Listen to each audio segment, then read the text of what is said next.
IBA grads, gateway to your desired future. अस्सलाम वालेकुम everyone. इंशाल्लाह आज की इस क्लास में हम डेटा सफिशिएंसी जो कि एमबीए के मैथमेटिक्स के सेक्शन में टेस्ट होता है, ये चैप्टर मेनली कोई चैप्टर नहीं है बल्कि बहुत सारे चैप्टर से मिक्स होके यहाँ पे आपके पास क्वेश्चंस आते हैं। डेटा सफिशिएंसी बेसिकली स्ट्रैटेजी है, ठीक है। इसके आप 5 से 6 क्वेश्चंस अपने पेपर में एक्सपेक्ट कर सकते हैं, ठीक है। तो डेटा सफिशिएंसी में क्या करना होता है, क्या इसमें लॉजिक्स होती हैं, क्या स्ट्रैटेजी होती है, इंशाल्लाह हम आज की इस क्लास में इसको डिस्कस करेंगे। होपफुली आप सबके पास ये हैंड आउट अवेलेबल होगा। तो इस हैंड आउट से जो आपके 30 क्वेश्चंस हैं, हम question by question her question को सॉल्व करेंगे इंशाल्लाह। उसके देखेंगे किस तरीके से किसी भी गिवन डेटा सफिशिएंसी के क्वेश्चन को अटेम्प्ट किया जाता है, ठीक है। तो स्टार्टिंग विद, अगर आप अपने सेकंड पेज पे आए तो यहाँ पे 6.2 के नाम से डायरेक्शंस गिवन है। तो इन डायरेक्शंस में कुछ बातें मैं आपको बताना चाहता हूँ फिलहाल इस वीडियो में, जो भी मैं काम करूंगा उसको समझने के लिए, कि ये डायरेक्शंस अभी आपके पास यहाँ पे फिक्स्ड है, ठीक है। डेटा सफिशिएंसी में करना क्या होता है, आपने मेनली ये बताना होता है कि if the given data is sufficient or not to answer a particular question, ठीक है। आपको आंसर नहीं देना होता है बल्कि आपने ये बताना होता है कि जो भी आपको डेटा गिवन है वो डेटा इनफ है कि नहीं कि आप क्वेश्चन का आंसर निकाल सको, ठीक है। तो मेनली हम क्या करते हैं यहाँ पे, हम अवॉइड करते हैं एक्सटेंसिव सॉल्यूशंस को। हम जज करने की कोशिश करते हैं कि जो भी गिवन डेटा है उससे मेरे क्वेश्चन का आंसर आ सकता है कि नहीं आ सकता, ठीक है। कभी कभार हमें आंसर निकाल के एक्चुअली में देखना पड़ता है कि आंसर आ भी सकता है कि नहीं आ सकता। कभी कभार हम अपने सॉल्यूशन के बीच में ही क्वेश्चन को छोड़ देते हैं और अंदाजा लगा लेते हैं कि हाँ भाई आंसर कुछ ना कुछ तो आ ही जाएगा, ठीक है, और एंड तक सॉल्व नहीं करते, ठीक है। तो बेसिकली आपको यह बताना होता है कि जो भी गिवन डेटा है वो आपके पास सफिशिएंट है कि नहीं, ठीक है। अब डेटा किस तरीके से गिवन होता है डेटा सफिशिएंसी के क्वेश्चंस में, मेनली आपके पास 2 स्टेटमेंट्स होती हैं।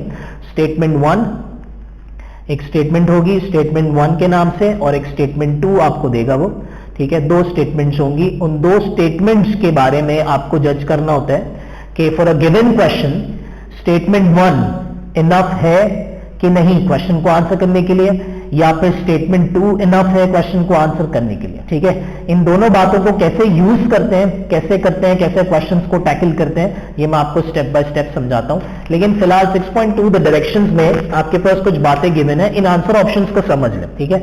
मेनली आपके पास हर क्वेश्चन के लिए 5 आंसर ऑप्शंस फिक्स्ड होंगे। आंसर ऑप्शन एप्पल ये कह रहा है कि statement 1 alone is sufficient but statement 2 alone is not sufficient to answer the question asked. यानी कहना ये चाह रहा है कि अगर आपके पास 2 स्टेटमेंट्स गिवन है तो स्टेटमेंट 1 जो है उससे आंसर आ जाएगा पर स्टेटमेंट 2 से आंसर नहीं आएगा। जब ऐसी सिचुएशन होगी तो आप आंसर ऑप्शन एप्पल मार्क करेंगे।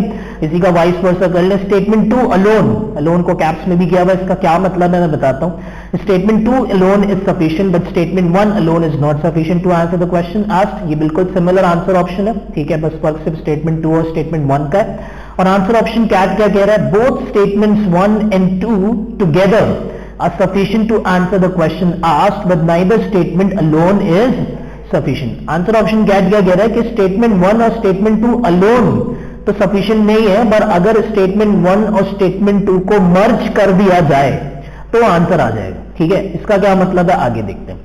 आंसर ऑप्शन डॉग क्या कह रहा है, each statement alone is sufficient to answer the question. ऐसा भी हो सकता है कि स्टेटमेंट 1 से भी आंसर आ जाए और स्टेटमेंट 2 से भी आंसर आ जाए आइसोलेशन में, ठीक है। तो वो उस केस में आप आंसर ऑप्शन डॉग मार्क करेंगे। और ऐसा भी हो सकता है, जो आंसर ऑप्शन ईगल है वो क्या है, statement 1 and 2 together are not sufficient to answer the question asked and additional data are needed. ये आंसर ऑप्शन ईगल का क्या मतलब है, स्टेप बाय स्टेप मैं इंशाल्लाह आगे आंसर ऑप्शंस को एक्सप्लेन करूंगा, ठीक है। तो moving on to the first question, ठीक है। ये आंसर ऑप्शंस आपने याद रखने हैं फिलहाल, कि अगर आप ये पेज अपने पास रख लें तो आपको इजी हो जाएगा, या फिर याद कर लें कि आंसर ऑप्शन एप्पल स्टेटमेंट 1 की सफिशिएंसी की बात कर रहा है, बॉय स्टेटमेंट 2 की सफिशिएंसी की बात कर रहा है, कैट जो है वो दोनों को मर्ज करके सफिशिएंसी की बात कर रहा है। आंसर ऑप्शन डॉग ये कह रहा है कि दोनों स्टेटमेंट अलग अलग सफिशिएंट है। और आंसर ऑप्शन ईगल ये कह रहा है कि दोनों स्टेटमेंट्स मर्ज कर भी जाएं, अगर कर दी भी जाए तब भी सफिशिएंट नहीं है, ठीक है। तो इस पेज को अपने सामने रखिएगा और फिर हम क्वेश्चन बाय क्वेश्चन देखते हैं और देखते हैं कौन सा answer option for every question हमारे पास करेक्ट होगा क्वेश्चन नंबर 1 से लेकर क्वेश्चन नंबर 30 तक। तो starting from question number 1, question number 1 आपके पास मुझे ऐसा लग रहा है कि अलजेब्रा एंड मॉडुलस से क्वेश्चन है। क्वेश्चन नंबर 1 आपसे क्या पूछ रहा है? आपसे पूछ रहा है question number 1, what is the value of mod of x. X की वैल्यू नहीं पूछ रहा, बल्कि आपसे पूछ रहा है कि आपको मॉड ऑफ एक्स की वैल्यू आप बता सकते हो कि नहीं बता सकते। ठीक है, आपके पास दो स्टेटमेंट्स गिवन है। स्टेटमेंट 1 क्या कह रही है? स्टेटमेंट 1 ये कह रही है कि x की वैल्यू किसके बराबर है? Minus times mod of x के।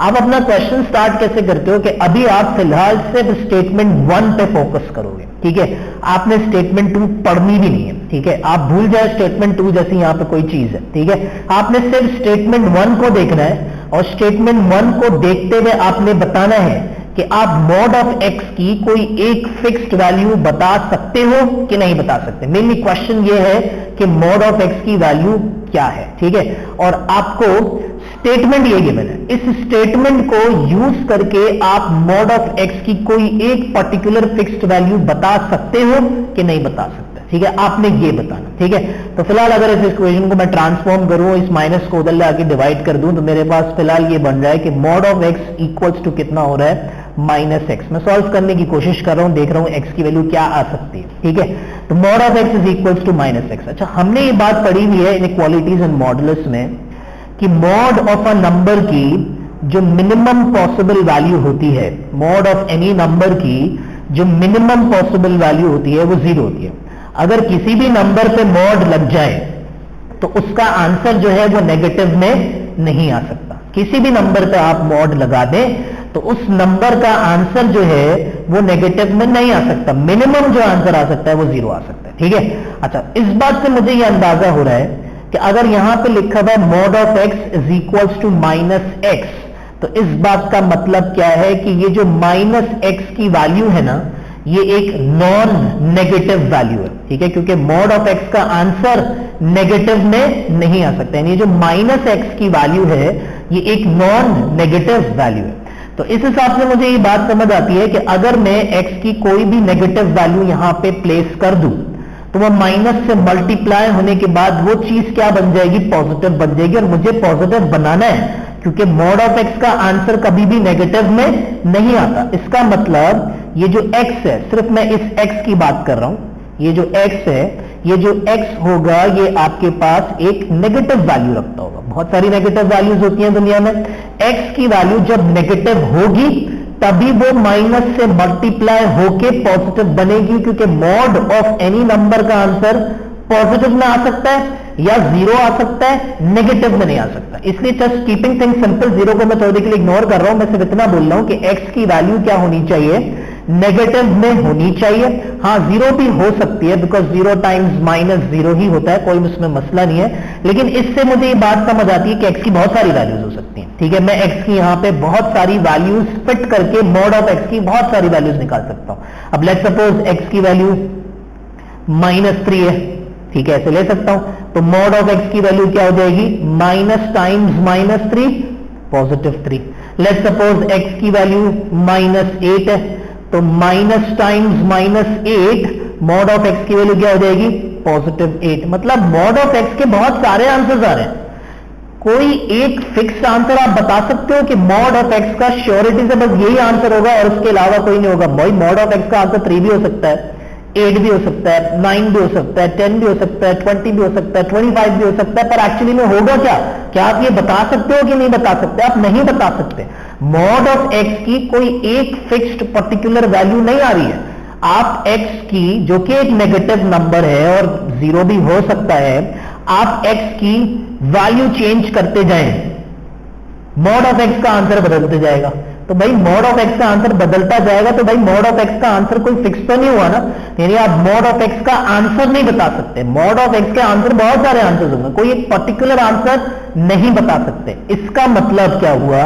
इसका मतलब ये हुआ कि जो आपका आंसर ऑप्शन एप्पल है, जो बोल रहा था कि स्टेटमेंट 1 अलोन इज सफिशिएंट, वो तो आंसर नहीं हो सकता, क्योंकि आंसर ऑप्शन एप्पल हमने पढ़ा था कि स्टेटमेंट 1 जो थी alone is sufficient to answer the question. आप स्टेटमेंट 1 के थ्रू अपने मॉड ऑफ एक्स की वैल्यू नहीं बता पा रहे, ठीक है। क्या होगी, बहुत सारी बता रहे हैं, कोई एक पर्टिकुलर वैल्यू नहीं बता पा रहे। मॉड ऑफ एक्स की बहुत सारी वैल्यूज हो सकती है, क्या है एक्चुअली में ये नहीं बता पा रहे। इसका मतलब स्टेटमेंट 1 जो है वो इनसफिशिएंट है। अब मैं आऊंगा स्टेटमेंट नंबर 2 पे। अब जब मैं स्टेटमेंट नंबर 2 पे आऊंगा ना, तो आपने बहुत ख्याल रखना है, आपने स्टेटमेंट नंबर 1 को नहीं देखना। जैसे स्टेटमेंट 1 पे जब काम कर रहा था तो स्टेटमेंट 2 को नहीं देख रहा था, तो जब आप स्टेटमेंट 2 पे काम करेंगे तो आप भूल जाएं कि स्टेटमेंट 1 जैसी यहां पे कोई चीज है। स्टेटमेंट 1 है ही, बस आपने आइसोलेशन में इस स्टेटमेंट 2 को देखना है कि स्टेटमेंट 2 से मेरे पास x की वैल्यू क्या आ रही है, उससे मॉड ऑफ x की वैल्यू क्या आ सकती है, एंड सो ऑन, ठीक है। अब मैं जरा स्टेटमेंट 2 को सॉल्व करता हूं जिस तरीके से मैंने अटेम्प्ट किया था स्टेटमेंट 1 को सॉल्व करने के, लेकिन स्टेटमेंट 1 पे आप नहीं आना, अब भूल जाए, आप स्टेटमेंट 1 जैसी कोई चीज ही नहीं है यहाँ पे, ठीक है। अब मैं जब सॉल्व करूंगा x² = 4 तो स्क्वायर उधर जाके रूट हो जाएगा, मेरे पास x की वैल्यू एक 2 आएगी और मेरे पास x की वैल्यू एक -2 आएगी। पर क्वेश्चन ने मुझसे ये नहीं पूछा था व्हाट इज x, क्वेश्चन मुझसे क्या पूछ रहा है, what is mod of x, ठीक है। तो अगर x की वैल्यू 2 है तो भाई मॉड ऑफ x की वैल्यू क्या आ जाएगी, 2।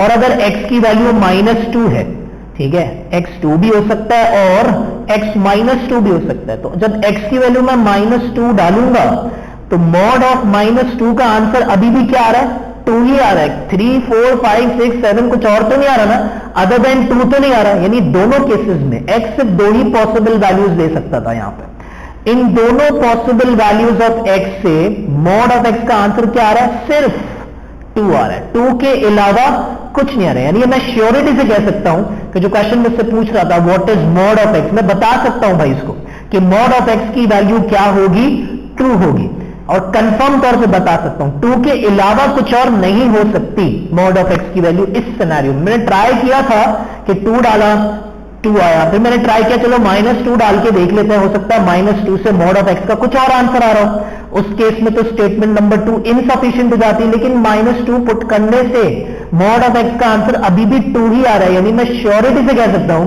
कि मॉड ऑफ x की वैल्यू एब्सोल्युटली 2 है, इसके अलावा और कोई वैल्यू नहीं है मॉड ऑफ x की।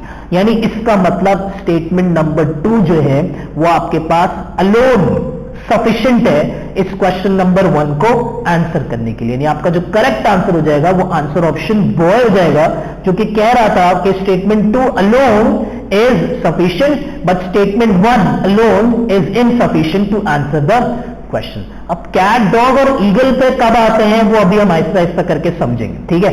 फिलहाल मुझे either one of the statement से आंसर मिल रहा है, ठीक है। स्टेटमेंट 1 से नहीं मिल रहा तो कोई बात नहीं, स्टेटमेंट 1 को भूल जाओ। स्टेटमेंट 2 से मिल रहा है तो स्टेटमेंट 2 से मिल रहा है तो करेक्ट आंसर कौन सा हो जाएगा, answer option boy. Moving on to the next question. Question number 2 क्या बोल रहा है, क्वेश्चन नंबर 2 आपसे पूछ रहा है कि भाई बताओ, वर्ड प्रॉब्लम्स का क्वेश्चन है, परसेंटेजेस है, बोला what % of a group of people are women with red hair, ठीक है। आपने क्या बताना है, बताना क्या है पहले तो इसको समझ लेते हैं। भाई आपको ये बताना है कि एक ग्रुप ऑफ पीपल है, उसमें वुमेन भी होंगी, मेन भी होंगी, ठीक है। मेनली ग्रुप ऑफ पीपल, ये टोटल नंबर ऑफ पीपल। अगर मैं थोड़ा सा समझाना चाहूं क्वेश्चन को, टोटल पीपल मुझे नहीं पता कितने हैं, ठीक है, फिलहाल अभी मैंने स्टेटमेंट्स पढ़ी नहीं है, लेकिन टोटल पीपल की डिस्ट्रीब्यूशन कैसे हो सकती है, कुछ वुमेन होंगी कुछ मेन होंगे, ठीक है। अच्छा, वुमेन में भी डिस्ट्रीब्यूशन हो रही है, ऐसा लग रहा है क्वेश्चन में कि वुमेन में डिस्ट्रीब्यूशन हो रही है। कुछ वुमेन ऐसी होंगी रेड हेयर वाली वुमेन होंगी, कुछ नॉन रेड वाली वुमेन होंगी, कुछ मेन ऐसे होंगे जिनके रेड हेयर होंगे और कुछ मेन ऐसे होंगे जिनके नॉन रेड हेयर होंगे।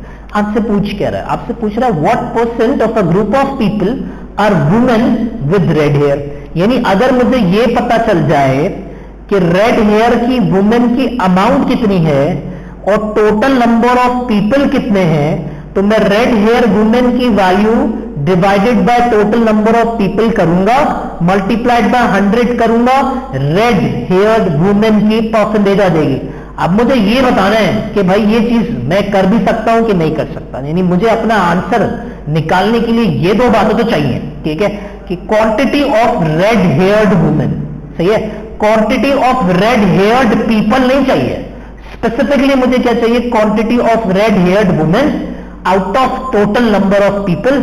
अगर ये दोनों वैल्यूज मुझे पता चल गई कहीं से भी तो मैं दोनों को डिवाइड करूंगा, मल्टीप्लाइड बाय 100 करूंगा, मुझे रेड हेयर्ड वुमेन की परसेंटेज मिल जाएगी। ठीक है, तो अब मेरा मैं देखता हूं स्टेटमेंट 1 क्या कह रहा है। स्टेटमेंट 1 इनफ है आपके इस क्वेश्चन को आंसर करने के लिए कि नहीं? आपने स्टेटमेंट नंबर 2 को नहीं देखना है, बिल्कुल छुपा लो स्टेटमेंट नंबर 2 को, अभी नहीं देखेंगे, सिर्फ स्टेटमेंट 1 को देखेंगे।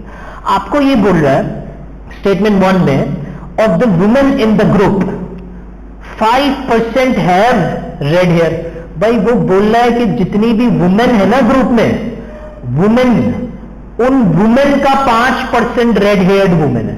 भाई क्वेश्चन में तो आपसे ये पूछा था टोटल में से बताओ कि रेड हेयर्ड वुमेन का परसेंटेज कितना है। ये तो स्टेटमेंट 1 मुझे क्या बता रहा है कि जितनी आपके पास वुमेन है ना, टोटल नहीं बता रहा, वुमेन का 5% रेड हेयर्ड वुमेन है, ये बता रहा है। तो स्टेटमेंट 1 तो बिल्कुल गलत है। ठीक है, वो तो मुझे बता ही नहीं रहा। अगर स्टेटमेंट 1 ये बोलता है of the total number of people in the group, थोड़ा सा एडजस्ट कर रहा हूं स्टेटमेंट 1 को, अगर स्टेटमेंट 1 मुझसे ये बोलता है of the total number of people in the group 5% are red haired women, ये बात बोल रहा होता। Of the total number of people in the group 5% are red haired women. तो मैं बोलता स्टेटमेंट 1 तो मुझे आंसर दे रहा है बकायदा, स्टेटमेंट 1 तो सफिशिएंट हो गया। लेकिन अभी स्टेटमेंट 1 मुझे क्या क्या बता रहा है? बोला जो वुमेन की तादाद है ना, उस वुमेन का 5% रेड हेयर्ड है। ठीक है, तो वुमेन का 95% नॉन रेड हेयर्ड वुमेन होंगी, एक बात कर दी मैंने। लेकिन ये वुमेन का जो परसेंटेज गिवन है, ये जो 5% गिवन है रेड हेयर्ड वुमेन का, ये वुमेन में से गिवन है, ये टोटल में से नहीं गिवन है। ये मसला है इसमें। स्टेटमेंट नंबर 1 जो है वो इनसफिशिएंट है क्वेश्चन को आंसर करने के लिए। अब हम स्टेटमेंट 1 को भूल जाएंगे, स्टेटमेंट नंबर 2 पे आ जाएंगे। स्टेटमेंट 1 को अब आपने बिल्कुल नहीं पढ़ना। ठीक है, अब स्टेटमेंट 1 तो भूल जाए, अब आप स्टेटमेंट नंबर 2 पे पढ़ेंगे। स्टेटमेंट नंबर 2 क्या बोल रहा है? Of the man in the group 10% have red hair. ये तो बिल्कुल ही इनवैलिड है भाई। मुझसे सवाल वुमेन के रेड हेयर की परसेंटेज पूछा था, रेड हेयर्ड वुमेन की टोटल से परसेंटेज पूछी थी। ये तो कम से कम वुमेन की तो बात करो ना। स्टेटमेंट नंबर 2 तो बिल्कुल ही अजीब सी बात कर रहा है। बोल रहा है जितने भी आपके पास मैन है ना ग्रुप में, उन मैन का 10% रेड हेयर्ड मैन है। Of the man in the group 10% have red hair. तो भाई ये क्या, मैन से मैं क्या करूं? मुझसे तो क्वेश्चन क्या पूछ रहा है? वुमेन जो है, red haired women out of total people कितनी है, ये पूछ रहा है, इसका परसेंटेज पूछ रहा है। ये तो बिल्कुल मैन तो बिल्कुल ही इनवैलिड है। यानी स्टेटमेंट नंबर 2 जो है ना, वो भी अलोन, आइसोलेशन में, forgetting statement 1, statement number 2 isolation में इनसफिशिएंट स्टेटमेंट है इस क्वेश्चन को आंसर करने के लिए। ठीक है, तो अब मैं क्या करूंगा? अब बात को समझो। पिछली बार ऐसा नहीं हुआ था, क्वेश्चन नंबर 1 में ऐसा नहीं हुआ था। स्टेटमेंट नंबर 2 सफिशिएंट हो गई थी, यहां पे स्टेटमेंट नंबर 2 भी इनसफिशिएंट है। अब क्या करेंगे? देखिए, जब आपके पास दोनों स्टेटमेंट्स आइसोलेशन में यानी अलग अलग देखते हुए दोनों स्टेटमेंट्स इनसफिशिएंट हो क्वेश्चन को आंसर करने के लिए, फिर आपकी सेकंड स्ट्रैटेजी आती है। वो स्ट्रैटेजी ये होती है कि अब आप क्या करते हो, दोनों स्टेटमेंट्स को मर्ज कर देते हो। समझो ये एक ही स्टेटमेंट है और ये एक पैराग्राफ गिवन है। ठीक है, अब दोनों स्टेटमेंट्स को एक साथ देखते हुए समझते हो, इस बात को कंक्लूड करने की कोशिश करते हो कि अगर दोनों स्टेटमेंट्स को यूज करके, दोनों स्टेटमेंट्स मिलके टुगेदर सफिशिएंट है कि नहीं है। तो अब मैं इसको समझो, एक पैराग्राफ गिवन है, ये एक डाटा गिवन है जो यहां से स्टार्ट हो रहा है और यहां पे खत्म हो रहा है। पिछली बार मैं अलग अलग देख रहा था, लेकिन जब अलग अलग इनसफिशिएंट हो जाए, जब ऐसा हो जाए, तभी आप दो स्टेटमेंट्स को मर्ज करोगे। अगर अलग अलग होते हुए किसी एक स्टेटमेंट में भी सफिशिएंसी हो जाए, यानी कोई एक स्टेटमेंट भी सफिशिएंट हो जाए, तो मर्ज करने की तो बात ही नहीं आएगी। आप एप्पल या बॉय में से कोई एक आंसर लगाओगे। ठीक है, लेकिन अब अलग अलग से भी काम नहीं बना, तो फिर आपकी सेकंड स्ट्रैटेजी आती है कि अब आप स्टेटमेंट्स को भूल जाते हो, आप समझते हो ये एक पैराग्राफ है, इस पैराग्राफ को आप मर्ज करके पढ़ते हैं, तो अब आपके पास डाटा ज्यादा हो गया थोड़ा सा। ठीक है, डाटा बता रहा है आपको कि भाई वुमेन इन द ग्रुप जो है ना, women in the group, of the women in the group 5% of red hair. यानी आपके पास ग्रुप में जितनी भी वुमेन है, टोटल नंबर ऑफ पीपल नहीं बोल रहा, जितनी भी वुमेन है, उस वुमेन का 5% कौन है? रेड हेयर्ड वुमेन है, रेड हेयर्ड वुमेन है। सही है। और जो मेन है, मेन का 10%, मेन का 10% कौन है? रेड हेयर्ड मैन है। लेकिन अभी बात समझने की जरूरत यह है कि भाई अभी भी क्या आपको टोटल नंबर ऑफ पीपल पता है? जब तक टोटल नंबर ऑफ पीपल नहीं पता होगा तब तक आप रेड हेयर्ड वुमेन की परसेंटेज कैसे निकालोगे? क्योंकि क्वेश्चन में टॉप में बोला हुआ है what percent of a group of people, group of people आपका डिनोमिनेटर है, टोटल नंबर ऑफ पीपल आपका डिनोमिनेटर है, मेन प्लस वुमेन आपका डिनोमिनेटर। ठीक है, आपसे बोल रहा है what percent of a group of people are women with red hair. ठीक है, अगर मैं इसकी एक्सप्रेशन बनाऊं जो कि वो आपसे पूछ रहा है कि मैं अस्यूम कर लूं कि मेरे पास टोटल नंबर ऑफ पीपल कितने हैं, टोटल नंबर ऑफ मेन कितने लिए मैंने m, total number of women मैंने कितनी ली w, m plus w is my total number of people. इस टोटल नंबर ऑफ पीपल में से रेड हेयर्ड वुमेन की तादाद कितनी है भाई? रेड हेयर्ड वुमेन की तादाद 5w अपॉन 100 है। तो भाई अब बात यह है कि आप w की वैल्यू चेंज करते जाओ, m की वैल्यू चेंज करते जाओ, इस चीज का आंसर चेंज होता जाएगा, है ना भाई? कोई कांस्टेंट आंसर तो नहीं दे रहा है ये एक्सप्रेशन जो है ये आपके पास क्या चीज बताएगी? मल्टीप्लाइड बाय 100 करने के बाद ये आंसर क्या बताएगी? Red haired women percentage. ठीक है, लेकिन मैं ये कहना चाह रहा हूं कि कोई फिक्स्ड आंसर थोड़ी देगी। आप w की कोई वैल्यू रखो और आप m की कोई वैल्यू रखो, एक आंसर आएगा। आप w की वैल्यू चेंज करते जाओ, m की चेंज करो कि ना करो, किसी भी एक वेरिएबल की वैल्यू चेंज करो या दोनों की चेंज करो, आंसर चेंज होता जाएगा। तो भाई रेड हेयर्ड वुमेन की मुख्तलिफ परसेंटेजेस आती रहेंगी। अब उसमें से एक्चुअली में परसेंटेज क्या है ये तो नहीं बता सकते आप भाई 20% है, 15% है, 10% है, कभी 20% आ जाएगा, कभी 15% आ जाएगा। आप w की वैल्यू चेंज करते जाओ, आंसर एक्सप्रेशन का आंसर चेंज होता जाएगा। आप m की वैल्यू चेंज करते जाओ, एक्सप्रेशन का आंसर चेंज होता जाएगा। तो भाई आपके पास मुख्तलिफ आंसर्स आएंगे ना। ठीक है, आप आर्बिट्ररी वैल्यूज रखोगे w और m की तो मुख्तलिफ आंसर्स आते रहेंगे रेड हेयर्ड वुमेन की परसेंटेज के।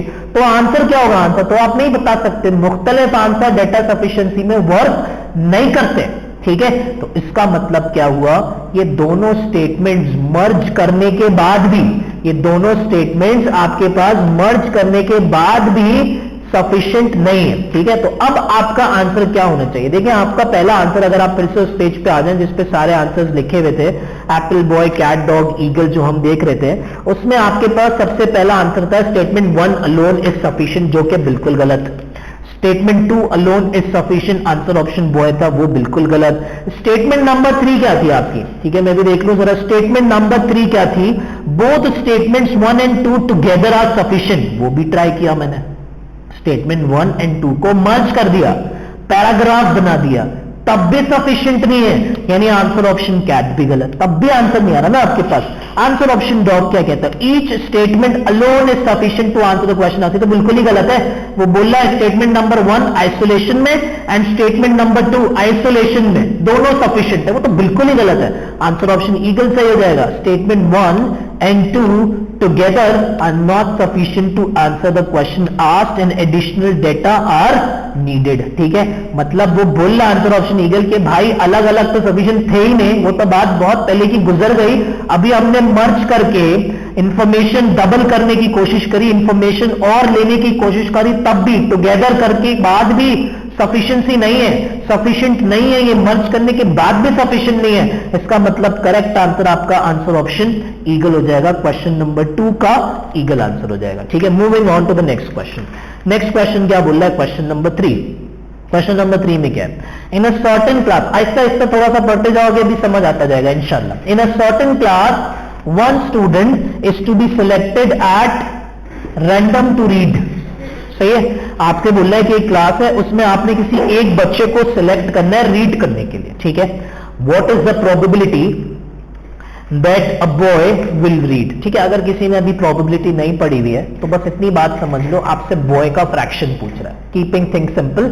ठीक है, वन सिलेक्शन में ना, वन सिलेक्शन जो इवेंट्स होते हैं ना जिसमें आप किसी एक चीज को सिलेक्ट कर रहे हो, तो बस एक ही चीज को एक ही मर्तबा सिलेक्शन कर रहे हो, तो वो वाली जो प्रोबेबिलिटीज होती है ना वो बेसिकली फ्रैक्शन होता है। तो आप फिलहाल अभी समझने के लिए व्हाट इज द प्रोबेबिलिटी बोल रहे हैं ना, आप समझे, आपसे पूछ रहा है what is the fraction, of a boy in the class, आपसे पूछ रहा है बॉय का फ्रैक्शन बताओ, ठीक है। प्रोबेबिलिटी का मतलब भी यही है, what is the probability that a boy will read, इसका मतलब भी वही है। देखिए प्रोबेबिलिटी, अगर किसी ने प्रोबेबिलिटी पढ़ी है तो आपको ये बात समझ आएगी होगी कि बॉय के रीड करने की प्रोबेबिलिटी निकालने के लिए आपको ये पता होना चाहिए कि नंबर ऑफ बॉयज क्लास में कितने upon total number of students class में कितना है, ठीक है। ये अगर इन दो वैल्यूज को आप डिवाइड करेंगे, तो probability of selecting a boy who will read आ जाएगा, ठीक है। और इन दो वैल्यूज को डिवाइड करने का मतलब क्या है, बेसिक फ्रैक्शंस की बात करें, नंबर ऑफ बॉयज क्लास में जितने हैं उनको टोटल नंबर ऑफ स्टूडेंट्स से डिवाइड करो, इसका मतलब फ्रैक्शन ऑफ बॉयज है। इसलिए मैं ये कह रहा हूं कि आप थोड़ी देर के लिए समझ लें कि अगर आपने प्रोबेबिलिटी नहीं भी पढ़ी हुई तो आप थोड़ी देर के लिए समझ लें कि बेसिकली क्वेश्चन आपसे ये पूछ रहा है कि क्लास में बॉयज का फ्रैक्शन क्या है, ठीक है। आप ऐसा समझ लें, ठीक है। स्टेटमेंट 1 क्या बोल रहा है, स्टेटमेंट 1 ये बोल रहा है by 2/3 of the students in the class और बॉयज, ये तो खुद ही बता दिया इसने। स्टेटमेंट 1 ने क्या बता दिया, स्टेटमेंट 1 ये बोल रहा है जो टोटल क्लास है ना, क्लास में जितने भी बच्चे हैं उस क्लास में जो बच्चों में जो बॉयज का जो फ्रैक्शन है ना वो टोटल का 2/3 है। तो इसका मतलब इसने तो खुद ही प्रोबेबिलिटी बता दी कि probability that a boy will read is 2/3। Statement 1 जो हो गया वो सफिशिएंट हो गया।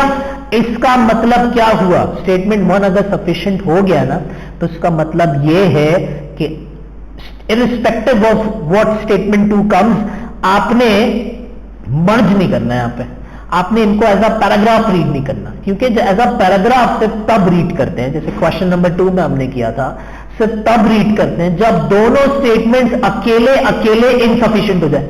लेकिन अभी अगर एक भी स्टेटमेंट सफिशिएंट हो गई है ना आंसर करने के लिए, इसका मतलब मर्ज करने की तो कहानी नहीं है इस क्वेश्चन में। तो क्वेश्चन नंबर 3 में हम मर्ज तो करेंगे नहीं, ठीक है। स्टेटमेंट 1 फिलहाल सफिशिएंट है। अब आप स्टेटमेंट 1 को बिल्कुल भूल जाओ, पढ़ोगे तो सब खराब हो जाएगा, ठीक है। पढ़ना नहीं है बिल्कुल, स्टेटमेंट 1 नहीं है बिल्कुल, समझा, आप एग्जिस्ट ही नहीं करते। स्टेटमेंट 2 को पढ़ो और बताओ स्टेटमेंट 2 को पढ़ के तुम आंसर निकाल सकते हो कि नहीं निकाल सकते। तो स्टेटमेंट 2 क्या बोल रही है, स्टेटमेंट 2 बोल रही है क्लास में 10 बच्चा जो है ना, 10 of the students in the class are girls, ठीक है। मैं स्टेटमेंट 2 ये बोल रहा है कि क्लास में जितने भी बच्चे हैं ना उसमें से 10 लड़कियां हैं।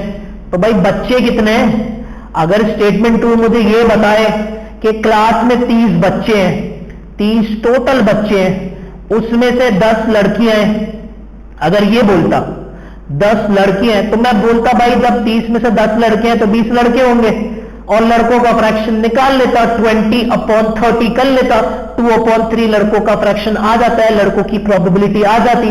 वो तो ये बोल ही नहीं रहा, उसने टोटल तो आपको बताया ही नहीं है, यानी ये नहीं पता तो ये नहीं पता, ठीक है। आपको सिर्फ इतना पता है कि क्लास में कितनी लड़कियां हैं। अच्छा, स्टेटमेंट 1 को नहीं पढ़ना है, स्टेटमेंट 2 को ही पढ़ना है, सिर्फ आपको सिर्फ इतना पता है कि क्लास में 10 लड़कियां हैं। भाई ये तो बताओ टोटल बच्चे कितने हैं, जब तुम मुझे टोटल बच्चा बताओगे तभी तो मैं पता करूंगा कि बॉयज कितने हैं। अगर उन टोटल में से 10 लड़कियां हैं तो बॉयज तो पता ही नहीं कर पाओगे। तो स्टेटमेंट 2 क्या हो गई, इनसफिशिएंट हो गई आंसर करने के लिए। इनसफिशिएंट आंसर नहीं आ सकता, सिर्फ स्टेटमेंट 2 को पढ़ के आंसर नहीं आ सकता। और मर्ज हम नहीं करेंगे क्योंकि either one of the statement sufficient हो गई। और कौन सी स्टेटमेंट सफिशिएंट हुई है, स्टेटमेंट 1 सफिशिएंट हुई है। तो करेक्ट आंसर कौन सा हो जाएगा, आंसर ऑप्शन एप्पल, जो कि क्या कह रहा था, statement 1 alone is sufficient but statement 2 alone is not sufficient. तो करेक्ट आंसर कौन सा हो जाएगा, answer option apple. Question number 3 का एप्पल आंसर हो जाएगा। Moving on to the next question, question number 4, Venn diagram का कॉन्सेप्ट आ गया। चलो भाई क्वेश्चन नंबर 4 देखते हैं। क्वेश्चन नंबर 4 में क्या है, क्वेश्चन नंबर 4 आपसे क्या बोल रहा है, in college x the number of students enrolled in both a chemistry class and a biology class is how much less than the number of students enrolled in neither। ठीक है, हम इसको वैसे ही लॉजिक से करते हैं, ठीक है। कुछ हो सकता है किसी ने total is equals to group 1 plus group 2 minus both plus neither वाला फॉर्मूला पढ़ा हुआ है तो वो भी सही है, लेकिन मैं उस स्ट्रैटेजी को ना ज्यादा फेवर नहीं करता, ठीक है, क्योंकि उससे हर किस्म के सवाल सॉल्व नहीं होते, ठीक है। तो यहाँ पे मेरे पास 2 वेन डायग्राम्स हैं, ठीक है। एक कुछ बच्चे मेरे पास क्लास में ऐसे हैं जो कि केमिस्ट्री पढ़ते हैं, कुछ बच्चे मेरे पास क्लास में ऐसे हैं जो कि बायोलॉजी पढ़ते हैं, ठीक है। कुछ बच्चे ऐसे होंगे, इसको पूरा लिख देता हूँ क्योंकि मुझे यहाँ पे केमिस्ट्री लिख लेता हूँ, ठीक है। और यहाँ पे कुछ बच्चे ऐसे होंगे जो कि दोनों सब्जेक्ट्स पढ़ते होंगे और कुछ बच्चे ऐसे होते होंगे जो कि कुछ भी नहीं पढ़ते होंगे, ठीक है। तो क्वेश्चन आपसे पूछ रहा है इज बोथ और नाइदर का डिफरेंस, यही पूछ रहा है ना, ठीक है। How much enrolled in both a chemistry course and a biology course is how much less than the number of students enrolled in neither, के both की वैल्यू neither से कितनी छोटी है, यानी बेसिकली neither and both का difference पूछ रहा है कि neither and both का डिफरेंस क्या है। अगर मुझे कहीं से neither पता चल जाए, लेट्स सपोज 20 है और मुझे पता चल जाए both 5 है, तो मैं neither और both का डिफरेंस बता दूंगा कि भाई जो both है ना वो 15 कम है neither से, ठीक है। अब मुझे ये देखना है कि मैं ये बता भी सकता हूं कि नहीं बता सकता। Moving on to statement 1, statement 2 को बिल्कुल नहीं देखना अभी आपने, स्टेटमेंट 1 को ही देखेंगे, ठीक है। स्टेटमेंट 1 क्या बोल रहा है, in college x there 60 students enrolled in a chemistry course. भाई इससे क्या कर लोगे तुम, भाई तुम्हारे पास कितने कंपोनेंट्स होते हैं वेन डायग्राम में, अगर आप याद करें ना, अगर टोटल नंबर ऑफ कंपोनेंट्स बताऊं ना मैं, तो only chemistry, only biology, both, neither and total होता है, बहुत सारे होते हैं, ठीक है। अभी आपको क्या बता रहा है, आपको सिर्फ इतना बता रहा है भाई कॉलेज एक्स में कितना बच्चा केमिस्ट्री कोर्स पढ़ रहा है, 60 बच्चा। मैं वैसे आपको ये बताया कि हमेशा पहले बोथ की वैल्यू लेते हैं, तो बोथ आपके पास एक्स है और केमिस्ट्री 60 बच्चा पढ़ रहा है, तो केमिस्ट्री में, ओनली केमिस्ट्री में आप लिखोगे 60 माइनस एक्स। तो भाई अभी तो बहुत सारी चीजें बाकी हैं, हो सकता है आपको ये दे देता, ये दे देता, नाइदर भी दे देता और टोटल भी दे देता, तो मैं एक्स की टर्म्स में एक इक्वेशन बना के एक्स की वैल्यू निकालता, ठीक है। नाइदर की वैल्यू दी हुई होती, मैं नाइदर और बोथ का डिफरेंस निकालता। अभी तो कोई बोथ ही नहीं आ सकता, नाइदर तो दूर की बात है। चले बोथ और नाइदर का डिफरेंस निकालने के लिए बोथ और नाइदर आपको बताना चाहिए, आपको इक्वेशन ही सेटअप नहीं कर सकते, ठीक है। आपको इक्वेशन से और असम्पशंस नहीं चलती हैं, असम्पशंस नहीं चलती है, नहीं कि आपने एक्स की वैल्यू अस्यूम कर ली, आपने एक्स की वैल्यू 10 अस्यूम कर ली तो ये 50 हो गया, तो मैं 12 अस्यूम कर लूंगा तो ये 48 हो जाएगा। अब 12 में 10 है, डाउट है ना, ठीक है। तो कुछ भी नहीं कर सकते आप, स्टेटमेंट 1 तो हद से ज्यादा इनसफिशिएंट है, मतलब ये भी नहीं दिया, ये नाइदर भी नहीं दिया, टोटल भी नहीं दिया, कुछ भी नहीं दिया, स्टेटमेंट 1 तो बिल्कुल इनसफिशिएंट है। स्टेटमेंट 2 पे आते हैं, अब आपने मेक श्योर करना है कि आप स्टेटमेंट 1 को बिल्कुल भूल जाओ, अब आपने पढ़ना भी नहीं है statement number 2, sorry statement number 1 पढ़ना भी नहीं है, देखना भी नहीं है, हाथ रख लो उस पर अगर बहुत मसले हैं तो, ठीक है। College x there 85 students enrolled in a biology course. भाई अगर यहां पे बायोलॉजी में 85 बच्चा है, ठीक है, मैं हमेशा बोथ की जगह एक्स लिखता हूं, इन केस अगर बोथ गिवन नहीं होता, हमसे हमेशा स्ट्रैटेजी होती है पहले बोथ लिख लिया करो, तो बोथ नहीं पता एक्स लिखूंगा। बायोलॉजी में कितना बच्चा पढ़ता है, टोटल बायोलॉजी में 85 बच्चा पढ़ता है, तो ओनली बायोलॉजी में 85 माइनस एक्स, इससे ज्यादा मैं क्या कर सकता हूं, इससे ज्यादा तो मैं कुछ भी नहीं कर सकता, ठीक है। अगेन मुझे बोथ नहीं पता, मुझे नाइदर भी नहीं पता, मैं कोई इक्वेशन भी नहीं बना सकता जिससे एक्स की वैल्यू आ जाए, एक्सट्रीमली इनसफिशिएंट है। वही मसला है इसके साथ जो स्टेटमेंट 1 में था, तो स्टेटमेंट 1 भी इनसफिशिएंट है, स्टेटमेंट 2 भी इनसफिशिएंट है। अब दोनों स्टेटमेंट्स इनसफिशिएंट हो गई है ना, तो अब वो सेकंड स्ट्रैटेजी आती है जिसमें आप इसको एक पैराग्राफ बना के रीड करोगे, ठीक है। आप इसको अकेले अकेले रीड नहीं करोगे, बल्कि समझोगे ये एक पैराग्राफ है, ठीक है, ये आपके पास एक पैराग्राफ है, ठीक है। एक पैराग्राफ में बात कर रहा है कॉलेज एक्स में 60 बच्चा केमिस्ट्री कोर्स में पढ़ता है, कॉलेज एक्स में 85 बच्चा बायोलॉजी कोर्स में पढ़ता है। अब आइसोलेशन में नहीं देखेंगे, अब मर्ज करके देखेंगे, अब मर्ज करके डेटा बनाता हूं, अब मेरे पास ज्यादा हो गया ना डेटा, ठीक है। अब मैं जरा मर्ज करके बनाता हूं, देखता हूं यार मर्ज करके सफिशिएंट हो रहे हैं कि नहीं हो रहे, क्योंकि अकेले तो नहीं हो रहे, मर्ज करके हो रहे हैं कि नहीं हो रहे। अब मैं मर्ज करने जा रहा हूं, ठीक है। मैंने एक केमिस्ट्री को बनाया, एक बायोलॉजी को बनाया, मैंने बोथ बच्चा एक्स है, केमिस्ट्री कितना बोल रहा है कि भाई केमिस्ट्री में कितना बच्चा टोटल बैठा हुआ है 60, तो एक्स तो ऑलरेडी लिख चुका हूं, तो ओनली केमिस्ट्री में कितना हो गया 60 माइनस एक्स, ठीक है। बायोलॉजी में कितना बच्चा बैठा हुआ है, क्वेश्चन ये बोल रहा है 85 बच्चा बैठा हुआ है, ठीक है। तो भाई ओनली बायोलॉजी में कितना हो गया 85 माइनस एक्स। अब भी मैं इक्वेशन नहीं बना सकता, देखिए आपको बहुत कुछ नहीं पता, ये पता है, ये पता है, ये पता है, ये पता नहीं है, ठीक है, और टोटल भी नहीं पता, समझ रहे। लेट्स सपोज ये नाइदर है, ये नहीं पता आपको, और टोटल भी नहीं पता आपको, मतलब आपकी इक्वेशन पता है क्या बनेगी, 60 minus x plus 85 minus x plus neither equals to total, या जिसको total equals to G1 plus G2 minus both plus neither वाला फॉर्मूला पता है, वो वैसे कर ले, तब भी आपके बहुत सारे अननोन फंस जाएंगे एक ही इक्वेशन में। इक्वेशन एक है और अननोन बहुत सारे हैं। चलो minus x plus x cut गया, एक अननोन ये है नहीं पता, एक अननोन ये है, एक अननोन ये है, बहुत सारे अननोन्स हैं, तो भाई एक इक्वेशन से 3 अननोन्स कैसे निकालोगे, नहीं निकाल सकते ना। तो अगेन प्रॉब्लम यही आ रहा है, ठीक है। लेकिन अगर आप ऐसा समझ रहे हैं कि अगर मैं इसको ये भी कर लूं, क्योंकि बेसिकली मुझे नाइदर और बोथ का डिफरेंस निकालना था ना, मैंने बोथ को एक्स लिया हुआ है, ठीक है। तो ये नाइदर है और ये बोथ है, n माइनस एक्स। तो n माइनस एक्स की जो वैल्यू है वो क्या बन रही है, 60 प्लस 85 को उधर ले जाके अगर ऐड भी करा दूं ना, 60 प्लस 85 कितना होता है 145, 145 उधर जाके माइनस हो जाएगा, t माइनस 145 बन जाएगा। तो नाइदर और बोथ का difference in terms of t आ रहा है। अब आप t की वैल्यू लेते जाओ, नाइदर और बोथ का डिफरेंस चेंज होता जाएगा, कोई एक फिक्स वैल्यू तो नहीं आएगी ना। t की वैल्यू 150 रखोगे, नाइदर और बोथ का डिफरेंस 5 आ जाएगा। आपने 150 क्यों रखा, 200 रखो, 200 रखोगे तो नाइदर और बोथ का डिफरेंस 55 आ जाएगा। आप 300 रखोगे, 300 रखोगे, नाइदर और बोथ का डिफरेंस कुछ और आ जाएगा। आप टोटल को चेंज करते जाओ, नाइदर और बोथ के डिफरेंस की वैल्यू चेंज होती जाएगी। तो भाई आंसर क्या है, नाइदर और बोथ का डिफरेंस क्या है। मैंने इक्वेशन को रिक्वायर्ड एक्सप्रेशन में भी कन्वर्ट करने की कोशिश करी, ये मर्ज करके भी मुझे आंसर नहीं दे रहे, ठीक है, ये मर्ज करके भी आंसर नहीं दे रहे। इसका मतलब ये दोनों की दोनों स्टेटमेंट्स मर्ज करने से भी आंसर नहीं दे रही, इनसफिशिएंट है, ओवरऑल इनसफिशिएंट है। तो करेक्ट आंसर कौन सा हो जाएगा, answer option eagle. Question number 4 का करेक्ट आंसर कौन सा हो जाएगा, आंसर ऑप्शन ईगल, क्योंकि मर्ज करने से भी बात नहीं बन रही है। और आंसर ऑप्शन ईगल यही आंसर होता है कि मर्ज करने से both the statements together are insufficient to answer the question and additional data is needed. यही पढ़ा था ना हमने, ठीक है। Moving on to the next question, question number 5। Question number 5 देख लेते हैं भाई, क्या है क्वेश्चन नंबर 5 में।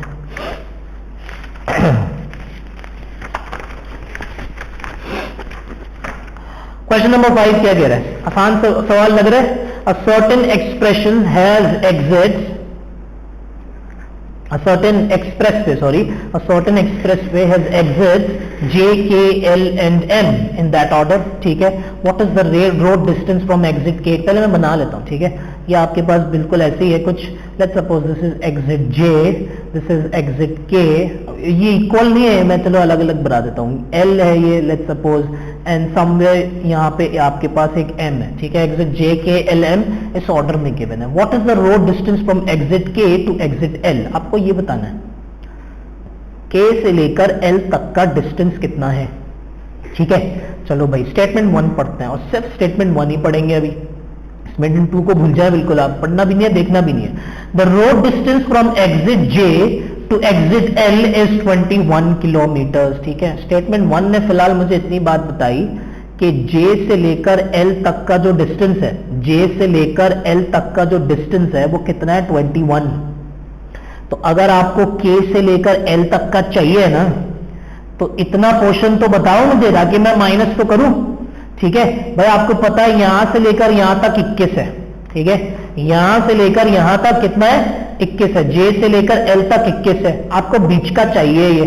तो भाई मुझे ये बता दो ना कि ये 5 है, कुछ बताओ तो मुझे इसके बारे में कि लेट्स सपोज ये 5 है, ठीक है। तो मैं बोलूंगा अगर ये 5 है तो 21 में से 5 निकाल तो ये आ जाएगा, लेकिन ये बता ही नहीं रहा मुझे J से लेकर K तक का डिस्टेंस कितना है। तो गलत बात है, स्टेटमेंट 1 इनसफिशिएंट है, गलत हो गया ये, ठीक है।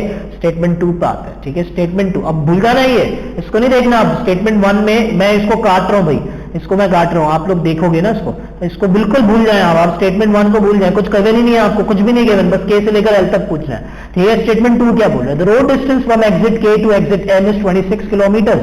बोल रहा है यार K से लेकर M तक जो है ना, K से लेकर M तक जो है ना वो कितना है, 26 किलोमीटर।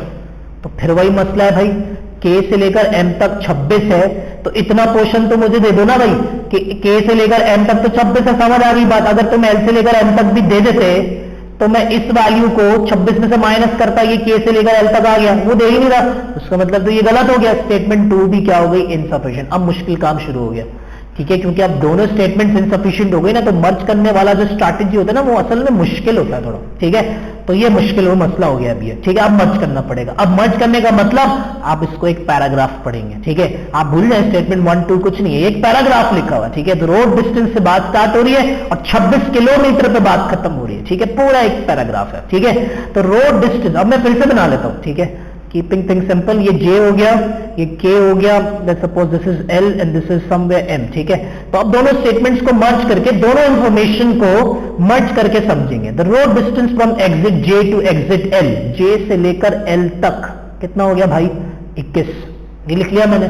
फिर क्या बोल रहा है, फिर बोल रहा है एग्जिट K से लेकर एग्जिट M, यहां तक बता रहा है। एग्जिट K से लेकर भाई एग्जिट M तक कितना है, 26 है, ठीक है। आपको निकालना कितना है, ये पोर्शन निकालना आपको, तो भाई कैसे निकालेंगे, अभी भी नहीं निकाल सकता ना, ठीक है, अभी भी कैसे निकलेगा ये, ठीक है, या तो भाई मुझे इतना पोर्शन दो, सही है, या तो वो तो आपको कुछ बता ही नहीं रहा, वो तो आपको टोटल भी नहीं बता रहा, ठीक है, ये तो बड़ा मसला है, ठीक है, वो टोटल ही बता दे कि चलो मैं वेन डायग्राम का कॉन्सेप्ट निकाल के कहीं मैं बोथ का ओवरलैपिंग रीजन निकाल लूं, वो टोटल भी नहीं बता रहा ना कि जे से लेकर एन तक चलो 100 किलोमीटर है, कुछ तो बताओ, कुछ भी नहीं बता रहा वो, ठीक है। तो भाई मैं अगर इसको इतने पोर्शन को x सपोज भी कर लूं, j से लेकर k तक को x सपोज भी कर लूं, ठीक है, तो k से लेकर l तक का जो डिस्टेंस है, k से लेकर l तक का जो डिस्टेंस है, kl का जो डिस्टेंस है वो 21 माइनस x हो जाएगा, ठीक है। अब अगर ये x है, ठीक है, अब अगर मैं इसको भी कुछ सपोज कर लूं, ठीक है, लेकिन x नहीं सपोज कर सकता, अब x तो उसका है, ठीक है, अब कोई और वेरिएबल आपको करना पड़ेगा। अगर मैं l से लेकर m तक को y सपोज कर लूं, तो kl की वैल्यू एक और तरीके से भी आ सकती है कि kl की वैल्यू कितनी बन जाएगी, ये 26 है, इसमें से इतना पोर्शन y है, तो kl की वैल्यू भाई 26 माइनस y आ जाएगी।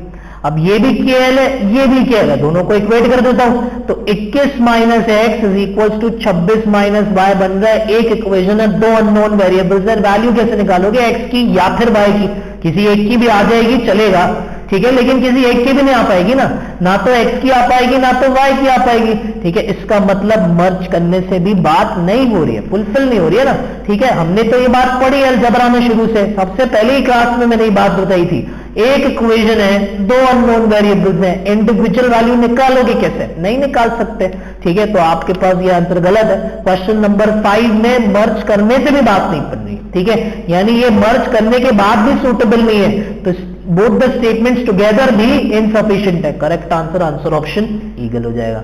Moving on to the next question. Question number 6 क्या बोल रहा है, क्वेश्चन नंबर 6 ये बोल रहा है if n is an integer, आपको बोल रहा है if n is an integer is n plus 1 odd. आपसे बोल रहा है कि यार तुम मुझे बता सकते हो कि नहीं बता सकते कि n प्लस 1 का आंसर ऑड होगा कि नहीं होगा, ठीक है। अच्छा अब इसको समझ लें थोड़ा सा, अगर आप श्योरिटी से ये बता सकते हैं, किसी भी स्टेटमेंट को पढ़ा आपने, लेट्स सपोज स्टेटमेंट 1 पढ़ा, भी पढ़ते हैं स्टेटमेंट 1, स्टेटमेंट 1 को पढ़ के आपको समझ आ रहा है कि आप श्योरिटी से बता सकते हैं yes n plus 1 will be odd, statement 1 sufficient हो जाएगी, ठीक है।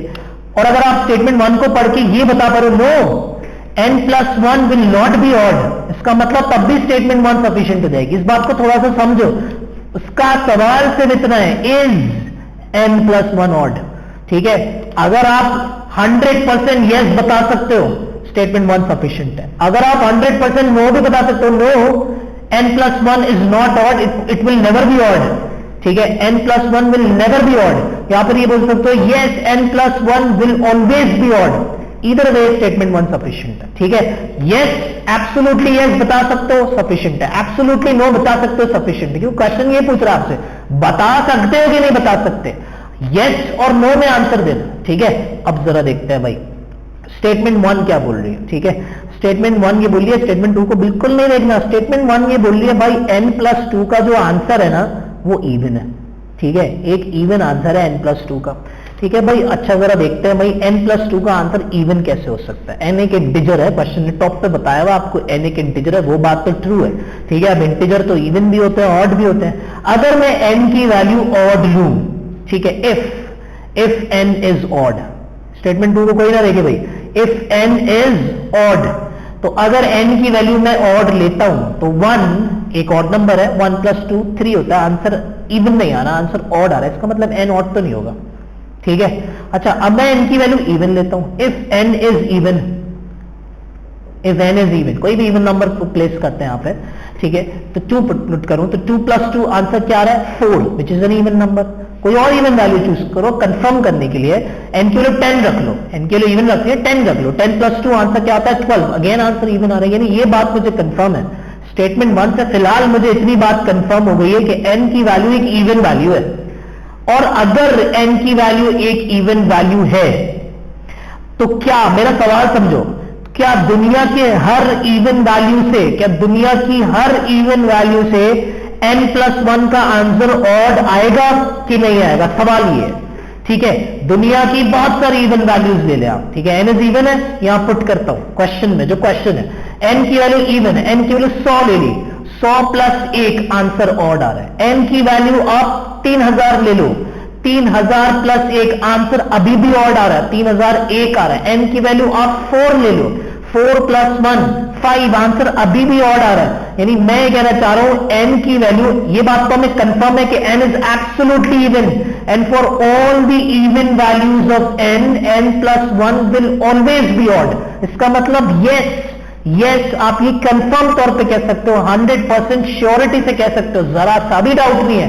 कि n प्लस 1 ऑड ना आए, जरा सा भी डाउट नहीं है, तो आप श्योरिटी से कह सकते हो yes n plus 1 will always be odd. इसका मतलब स्टेटमेंट 1 सफिशिएंट हो गई। अब स्टेटमेंट 2 पे आते हैं, ठीक है, यानी मर्ज करने की तो सिचुएशन नहीं है इस क्वेश्चन में, क्योंकि either one of the statement sufficient हो जाएंगे तो मर्ज करने की तो बात नहीं होगी। अब आप स्टेटमेंट 1 को बिल्कुल भूल जाए, चाहो तो हाथ रख लो।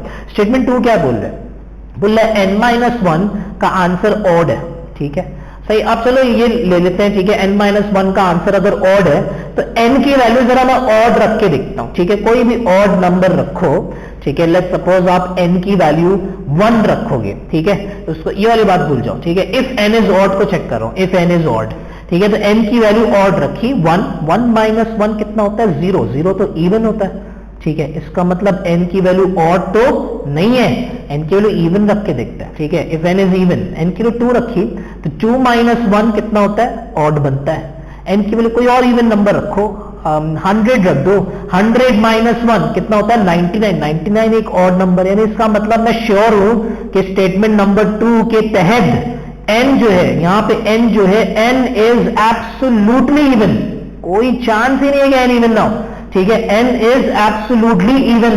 और जब भी n इवन था, अभी तो हमने स्टेटमेंट 1 के थ्रू देखा भी था, लेकिन स्टेटमेंट 1 को नहीं देख रहा हूं, जब भी n इवन था उस इवन वैल्यू को जब मैं पुट करता था तब आंसर क्या आता था, ऑड आता था। इसका मतलब हर बार n जब इवन है तो हर बार n प्लस 1 क्या आएगा, ऑड आएगा। इसका मतलब statement 2 alone is also sufficient. तो इस केस में आंसर कौन सा हो जाएगा, अगर आप आंसर ऑप्शन की लिस्ट देखें, आंसर ऑप्शन डॉग क्या कह रहा है, आंसर ऑप्शन डॉग में एक बार फिर से पढ़ लेता हूं, 6.2 answer option dog, each statement alone is sufficient to answer the question asked, यानी करेक्ट आंसर क्वेश्चन नंबर 6 का क्या हो जाएगा, डॉग। दोनों स्टेटमेंट्स आइसोलेशन में बिल्कुल ट्रू हैं, और मर्ज करने की तो बात ही नहीं है ना, जब एक भी ट्रू हो जाए, एक स्टेटमेंट भी ट्रू हो जाए तो मर्ज करने की तो गुंजाइश ही नहीं है, फिर तो आपका सवाल आसान हो गया यार, ठीक है, वरना मर्ज करने में सवाल मुश्किल हो जाता है। क्वेश्चन नंबर 7 देखते हैं, इसका आंसर डॉग हो गया। क्वेश्चन नंबर 7 देखते हैं, क्वेश्चन नंबर 7 में क्या बात हो रही है। क्वेश्चन नंबर 7 क्या बोल रहा है, for which type of investment J और K is the annual rate of return greater, ठीक है, आपने बताना है कि या तो J में या K में, किस में रेट ऑफ रिटर्न ग्रेटर है। स्टेटमेंट 1 पढ़ते हैं, स्टेटमेंट 1 क्या बोल रहा है, ठीक है, टाइप J रिटर्न्स $115 पर $1000 इन्वेस्टेड, यानी आप टाइप J का रेट ऑफ रिटर्न निकाल सकते हो, 115 अपॉन 1000 मल्टीप्लाइड बाय 100, निकालो नहीं, बस इतना पता है निकाल सकता हूं जो भी आ रहा है, ठीक है। इसी तरीके से टाइप के का रिटर्न भी निकाल सकते हो, बोला $300 का रिटर्न देती है वो, कितने डॉलर्स इन्वेस्टेड पे, $2500 इन्वेस्टेड पे, मल्टीप्लाई बाय 100 करोगे, टाइप के का रिटर्न भी आ जाएगा। तो भाई जब टाइप जे का रिटर्न भी आ जाएगा और टाइप के का रिटर्न भी आ जाएगा तो उनका डिफरेंस ये भी पता कर सकते हो फिर किससे रिटर्न ज्यादा आ रहा। तो इसका मतलब आप तो क्वेश्चन नंबर 7 में स्टेटमेंट 1 सफिशिएंट हो गई। ये नहीं आप रेट निकालने बैठ गए, भाई रेट निकाला जा सकता है, वो ऐसी वैल्यू देगी निकले वो पॉइंट में फंस जाएगा, सवाल निकालना नहीं है, ठीक है, गैर जरूरी सवाल को सॉल्व नहीं करना है, बस टाइप जे का रिटर्न कुछ भी आ सकता है, आ जाएगा, टाइप के का रिटर्न भी आ जाएगा, दोनों में से जब दोनों का रिटर्न आ जाएगा, इसका 20% आ रहा है, इसका 30% आ रहा है, तो बता भी दोगे भाई किसका ज्यादा है, कहां से ज्यादा रिटर्न है, ठीक है। तो स्टेटमेंट 1 तो सफिशिएंट हो गए। अब स्टेटमेंट 1 को भूल जाए आप, ठीक है। स्टेटमेंट 2 क्या बोल रही है, स्टेटमेंट 2 बोल रही है, खुद ही बता दिया उसने, the annual rate of return for investment of type के इज 12%। टाइप के कितना परसेंट रिटर्न दे रही है, 12%। तो भाई टाइप जे कितना दे रही है, ये तो बताओ, मुझे बताओ तो कि टाइप जे कितना दे रही है। अब हो सकता है टाइप जे 13% दे रही हो, या हो सकता है टाइप जे 11% दे रही हो, तो ज्यादा किसका कम किसका मैं तो बता ही नहीं सकता। ऊपर नहीं देखना स्टेटमेंट 1 पे, गलत हो जाएगा सब। स्टेटमेंट 1 को तो भूल जाए, अब आप स्टेटमेंट 2 का आइसोलेशन में देख रहे हैं, ठीक है। वो तो बताएंगे ना कि जे का रेट ऑफ रिटर्न कितना, 20% है, 3% है, 4% है, जे का भी तो बताओ, तभी तो मैं कंपेयर करूंगा। के का बता के निकल गया वो, तो इसका मतलब स्टेटमेंट 2 इनसफिशिएंट हो गई है, मैं कंपैरिजन नहीं कर सकता, ठीक है। स्टेटमेंट 1 सफिशिएंट हो जाएगी, आंसर ऑप्शन एप्पल करेक्ट हो जाएगा। Statement 1 alone is sufficient to answer the question. Question number 8 देखते हैं, काफी लेंदी लग रहा है question number 8, English to math word problems. हाँ भाई, citrus fruit grower receives $15 for each crate of oranges shipped, ठीक है। आपको बोल रहा है $15 मिलते हैं for every crate of oranges, ठीक है। इसको मैं क्या नाम दे दूं, चलो अभी याद रखता हूं, ठीक है। और आपको $18 मिलते हैं किससे, for every crate of grape fruit ship. मैंने मतलब अगर आपने 3 क्रेट ऑरेंज जूस के शिप किए तो 45 हो गए, और 2 क्रेट अगर सिट्रस फ्रूट के ग्रेप फ्रूट के शिप किए तो 18 × 2 $36 आपको मिल गए पैसे, ठीक है। खैर वो आपसे पूछ क्या रहा है, how many crates of oranges did the grower ship last week. बोल रहा है ये नहीं बताओ कि किससे पैसे कितने आए हैं, पैसे नहीं पूछ रहा, बोल रहा है ऑरेंजेस के जो क्रेट्स जो शिप किए हैं ना उसकी क्वांटिटी बताओ, ठीक है। अब स्टेटमेंट 1 में क्या बोल रहा, पैसे नहीं पूछ रहा, क्वांटिटी कितने क्रेट्स, 3 क्रेट्स के, 5 क्रेट्स के, 10 क्रेट्स, कितने क्रेट्स ये पूछ रहा है आपसे, ठीक है।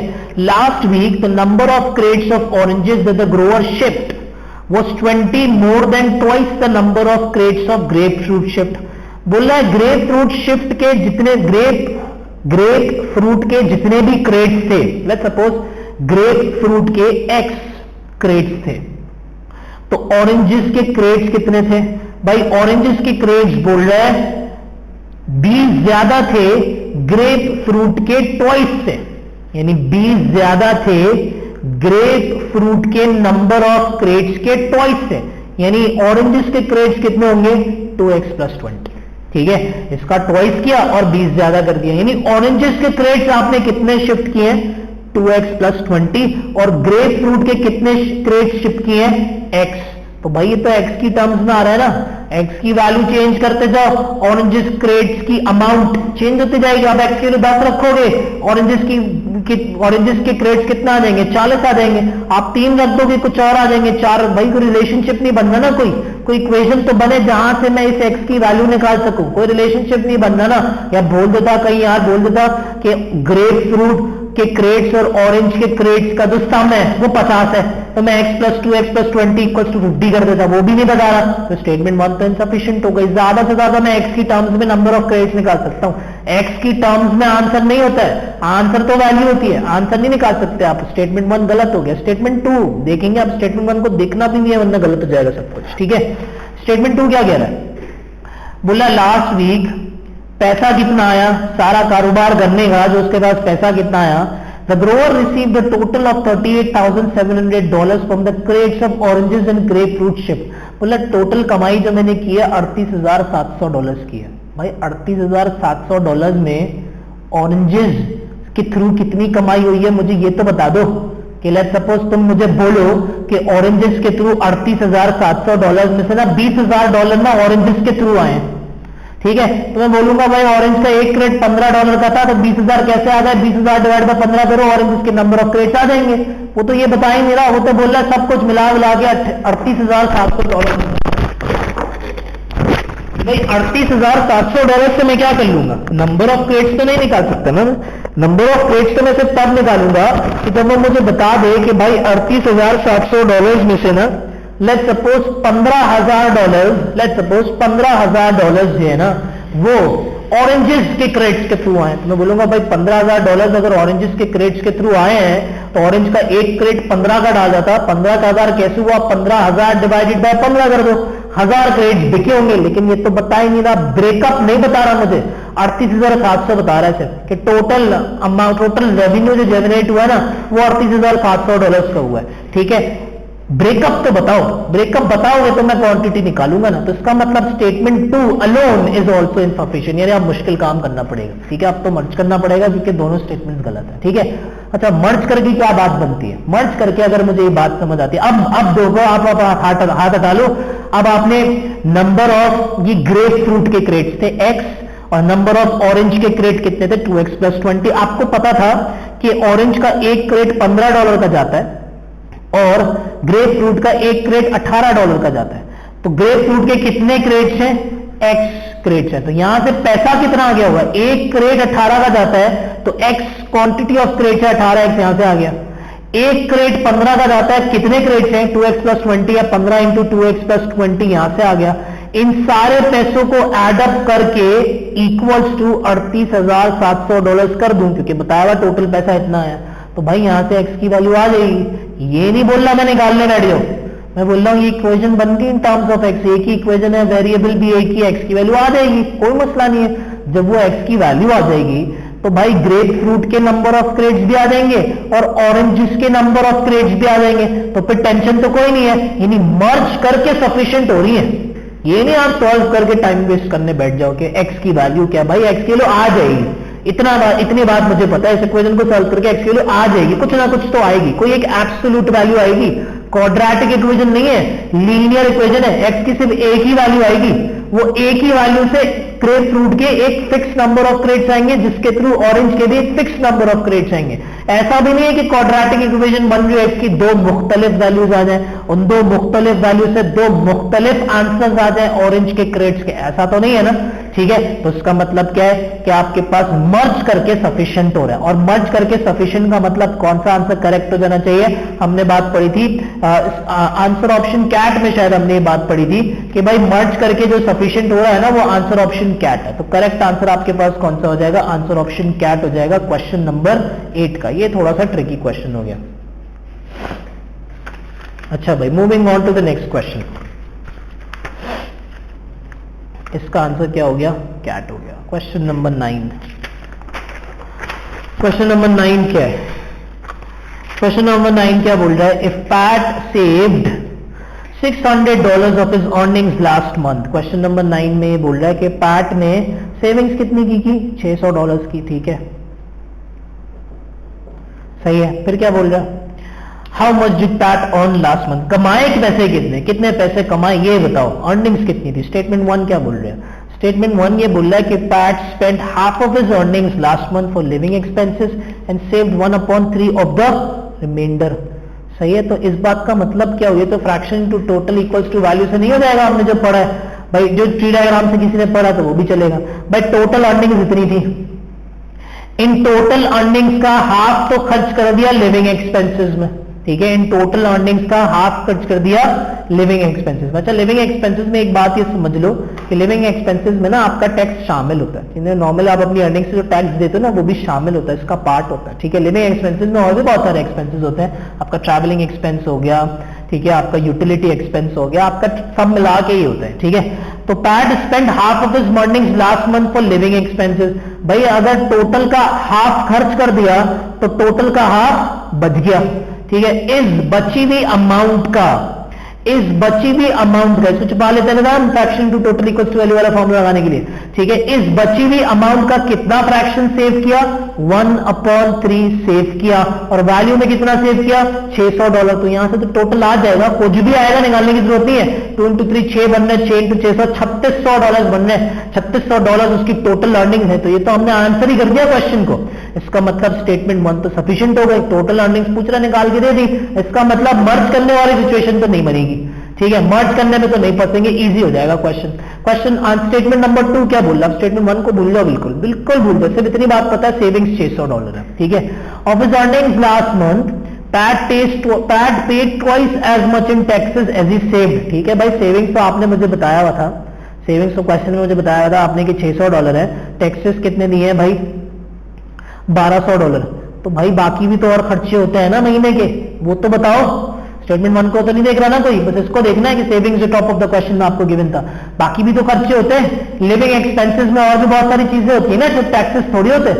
लिविंग एक्सपेंसेस में यूटिलिटी एक्सपेंसेस होते हैं, फूड एक्सपेंसेस होता है, ट्रैवलिंग एक्सपेंसेस, तो बहुत किस्म के एक्सपेंसेस होते हैं। लिविंग एक्सपेंसेस सारे एक्सपेंसेस को कवर अप कर रहा होता है। तो सिर्फ टैक्सेस बता दिया, कुछ ना कुछ और भी तो एक्सपेंसेस होंगे, वो बताओगे तो मैं सबको ऐड करके टोटल अर्निंग्स निकालूंगा ना, वो तो बता ही नहीं रहा। तो इसका मतलब स्टेटमेंट 2 क्या हो गई, इनसफिशिएंट हो गई। क्वेश्चन नंबर 9 का करेक्ट आंसर कौन सा हो जाएगा, answer option apple. Statement 1 alone is sufficient. Merge करने की तो सिचुएशन ही नहीं है क्योंकि एक सही हो गया था। क्वेश्चन नंबर 10, क्वेश्चन नंबर 10 देख लेते हैं। क्वेश्चन नंबर 10 में क्या है,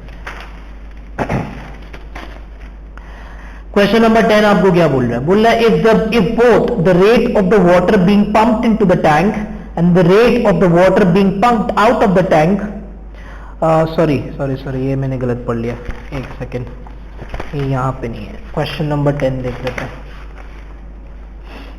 हाँ, क्वेश्चन नंबर 10 क्या बोल रहा है, water is pumped into a partially filled tank at a constant rate through an inlet pipe। ठीक है, बोल रहा है पानी जो है ना वो भरा जा रहा है टैंक में।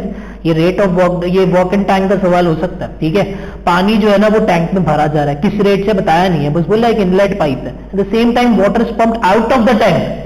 हाँ, तो एक पानी बाहर ड्रेन भी कर रहा था constant rate through an outlet pipe. ये वही वाले सवाल हो गए जो हमने बुक में किए। At what rate in gallons per minute is the amount of water in the tank increasing.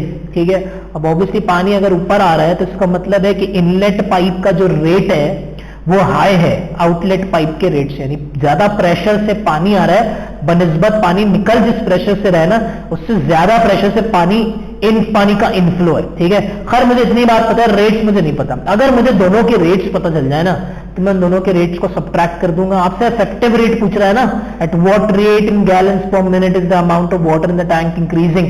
ठीक है, आपसे इफेक्टिव रेट पूछ रहा है, तो इफेक्टिव रेट निकालने के लिए दोनों के रेट्स अगर पता चल जाए तो दोनों के रेट्स को सब्ट्रैक्ट कर दूंगा, इफेक्टिव रेट्स आ जाएंगे। सब्ट्रैक्ट करेंगे, ऐड नहीं करेंगे। स्टेटमेंट 1 क्या बोल रहा है, स्टेटमेंट 1 ये बोल रहा है पानी जो है ना वो 200 गैलन है। भाई इससे मैं क्या निकालू, द अमाउंट ऑफ वाटर, ये एक टैंक है उसमें पानी है कितना, 200 गैलन। तो भाई ये थोड़ी पूछ रहा कि पानी कितना है, वो तो बोल रहा पानी ऊपर किस स्पीड से आ रहा है। ये मुझे क्या बता रहे हो कि तुम पानी इतना है 200 गैलन। भाई पानी 200 से 210 कितनी देर में बन रहा है, कहने का मतलब ये। ठीक है, किस स्पीड से बन रहा है। ठीक है, 200 से 210 गैलन किस स्पीड से बन रहा है। ठीक है, ये बताओ ना पानी मौजूद कितना है। तो ये वर्क बता रहा है। अगर आप कॉन्सेप्ट क्लियर करें तो ये वर्क बता रहा है। भाई इफेक्टिव रेट बताओ ना।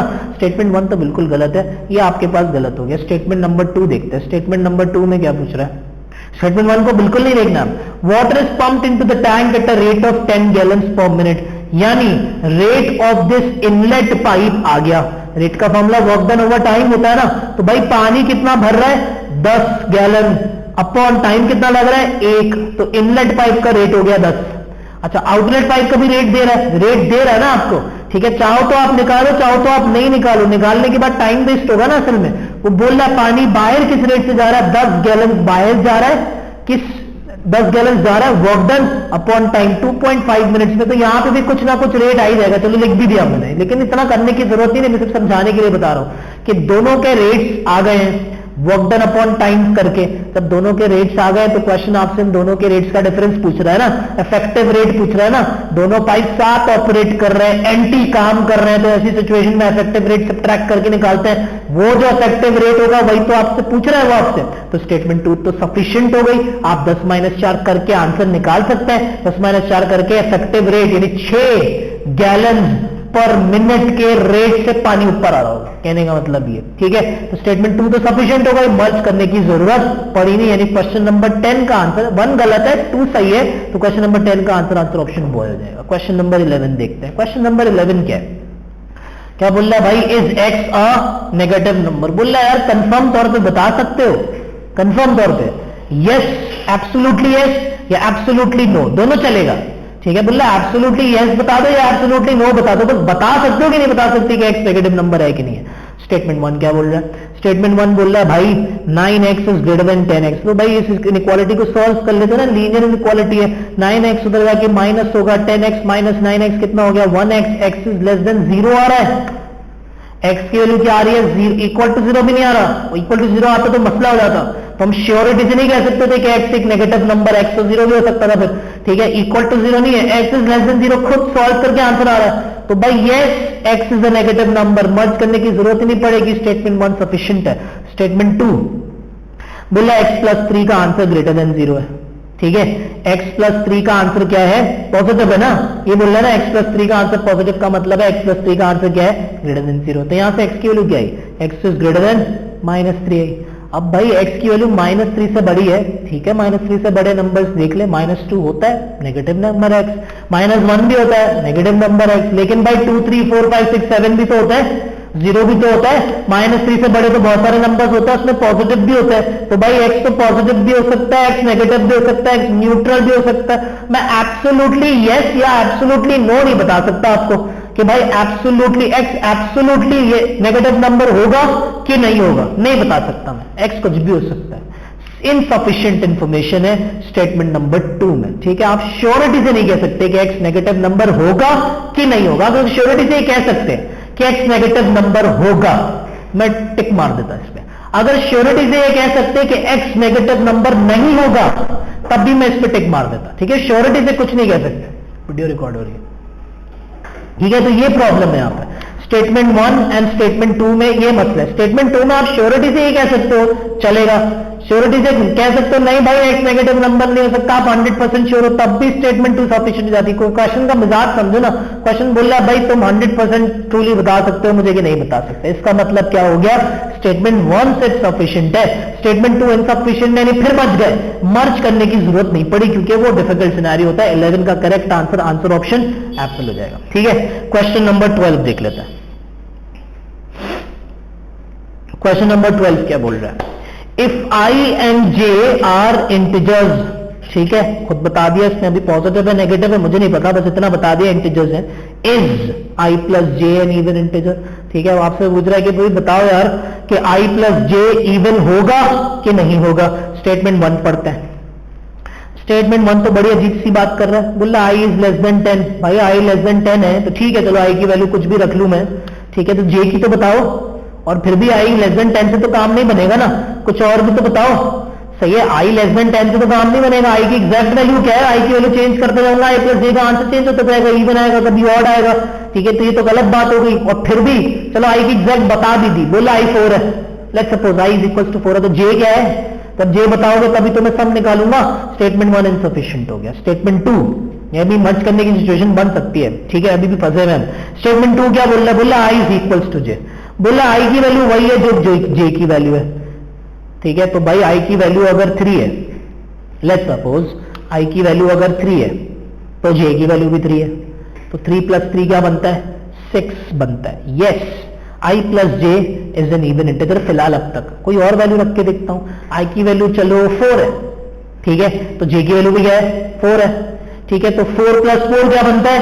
8, फिर से इवन बन रहा है, ऑड तो नहीं बन रहा ना। चलो कुछ और कंफर्म करने के लिए और चेक कर लो, ऊपर तो देखना नहीं है भाई। ऐसा नहीं सोचना कि मैं i की वैल्यू 10 से छोटी नहीं रख सकता हूं मैं, ऊपर वाली स्टेटमेंट तो देखूंगा नहीं। i की वैल्यू 100 है, i की वैल्यू क्या है? 100 है। i की वैल्यू 100 है तो j की वैल्यू भी क्या है भाई? 100 है, ठीक है। जब i की वैल्यू 100 है तो j की वैल्यू भी क्या है? 100 है। अब 100 प्लस 100 कितना होता है? 100 प्लस 100 तो 200 होता है ना, तो 200 तो इवन नंबर और आ ही नहीं रहा, ठीक है। तो मैं श्योरिटी से हर बार मैं श्योर हूं, हर बार आंसर इवन नहीं आ रहा, तो मैं श्योर हूं, एब्सोल्युटली श्योर हूं, उसको आंसर बता सकता हूं भाई। Yes, i plus J is an even integer, मैं उसको यस का आंसर कंफर्म तौर पे बोलूंगा, यस, ठीक है।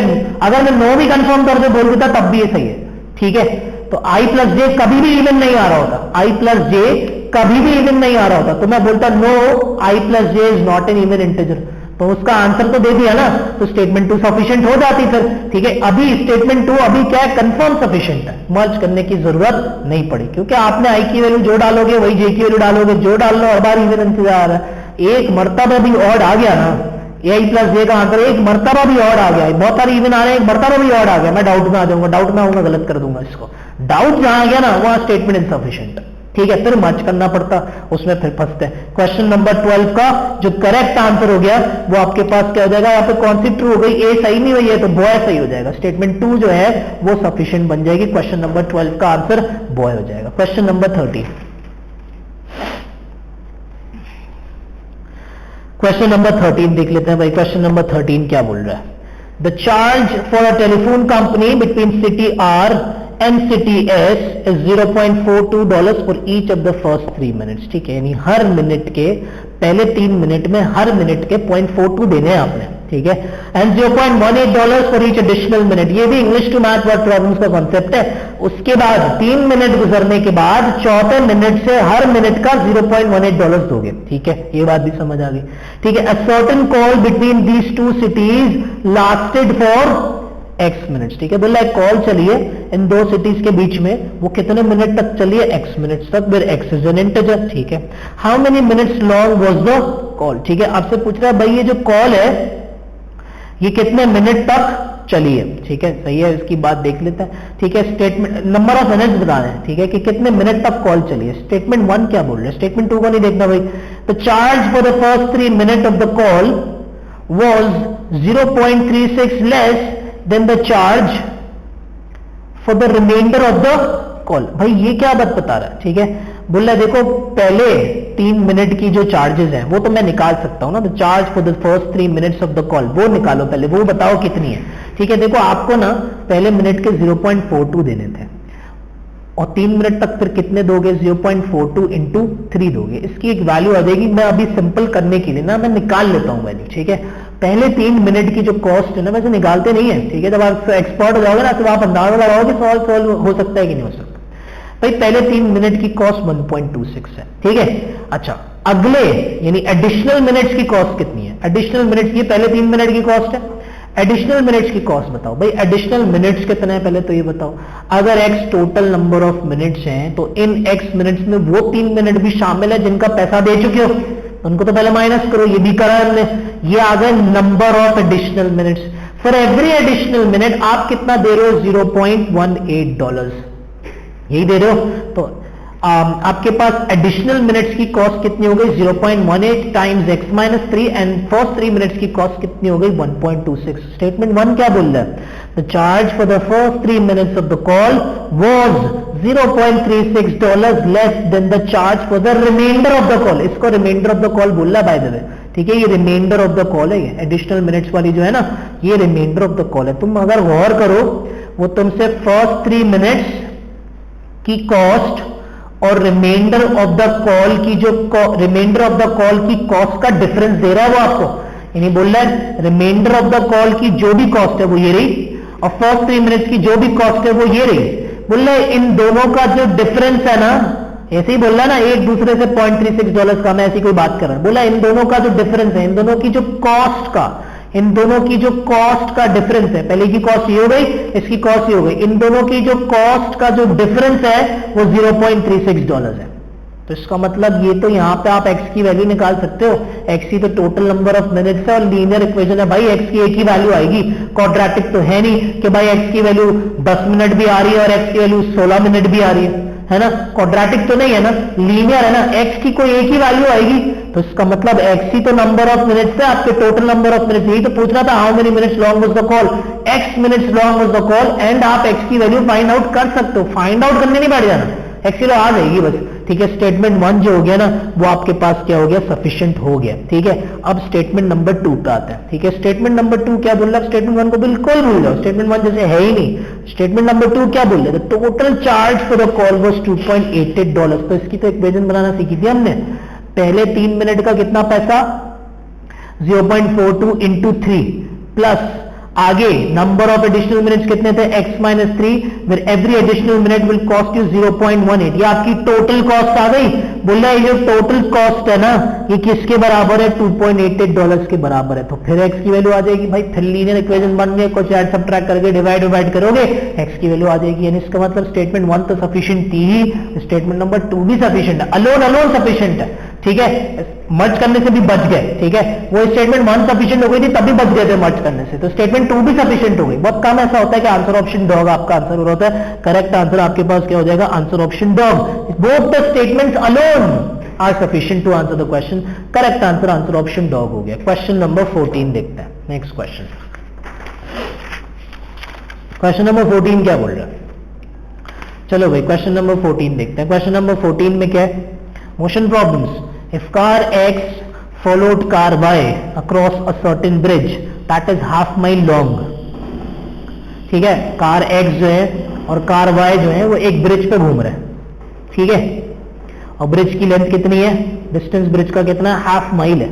ठीक है, फिर क्या बोल रहा है, how many seconds did take car X to travel across the bridge. बोला कार एक्स को ये पूरा ब्रिज यानी पूरा हाफ माइल का डिस्टेंस कवर करने के लिए कितना क्या लगा होगा, टाइम।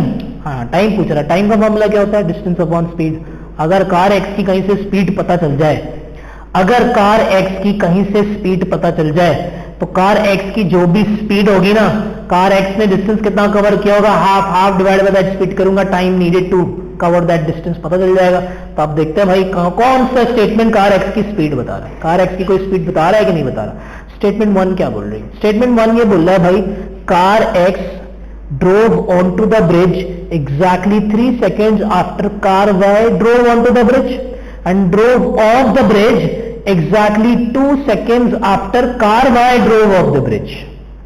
ये बात तो देखिए, ये तो बात सिर्फ टाइम की हो रही है, ठीक है। अच्छा तो मैं थोड़ा सा आपको समझा देता हूँ, ठीक है। रेट तो बताया नहीं इसने, ठीक है। ये बोल रहा है कि ये ब्रिज है, ठीक है, हाफ माइल का ब्रिज है, सही है। अब लेट्स सपोज कार एक्स जो है, just to keep things simple, let's suppose 8:50 पे ब्रिज पे एंटर हुआ है। ये कौन है, कार एक्स, ठीक है। तो भाई कार वाई जो है ना, car X drove on the bridge exactly 3 seconds after car Y, ठीक है। तो सॉरी, इसको कार वाई कर लेता हूं। कार वाई जो है ना वो 8:50 पे 8:50 पे ब्रिज पे एंटर हुआ, ठीक है। तो कार वाई जो हुआ होगा ना वो इसके 3 सेकंड बाद एंटर हुआ होगा, ठीक है। तो 8:50 और तीसरे सेकंड पे एंटर हुआ होगा।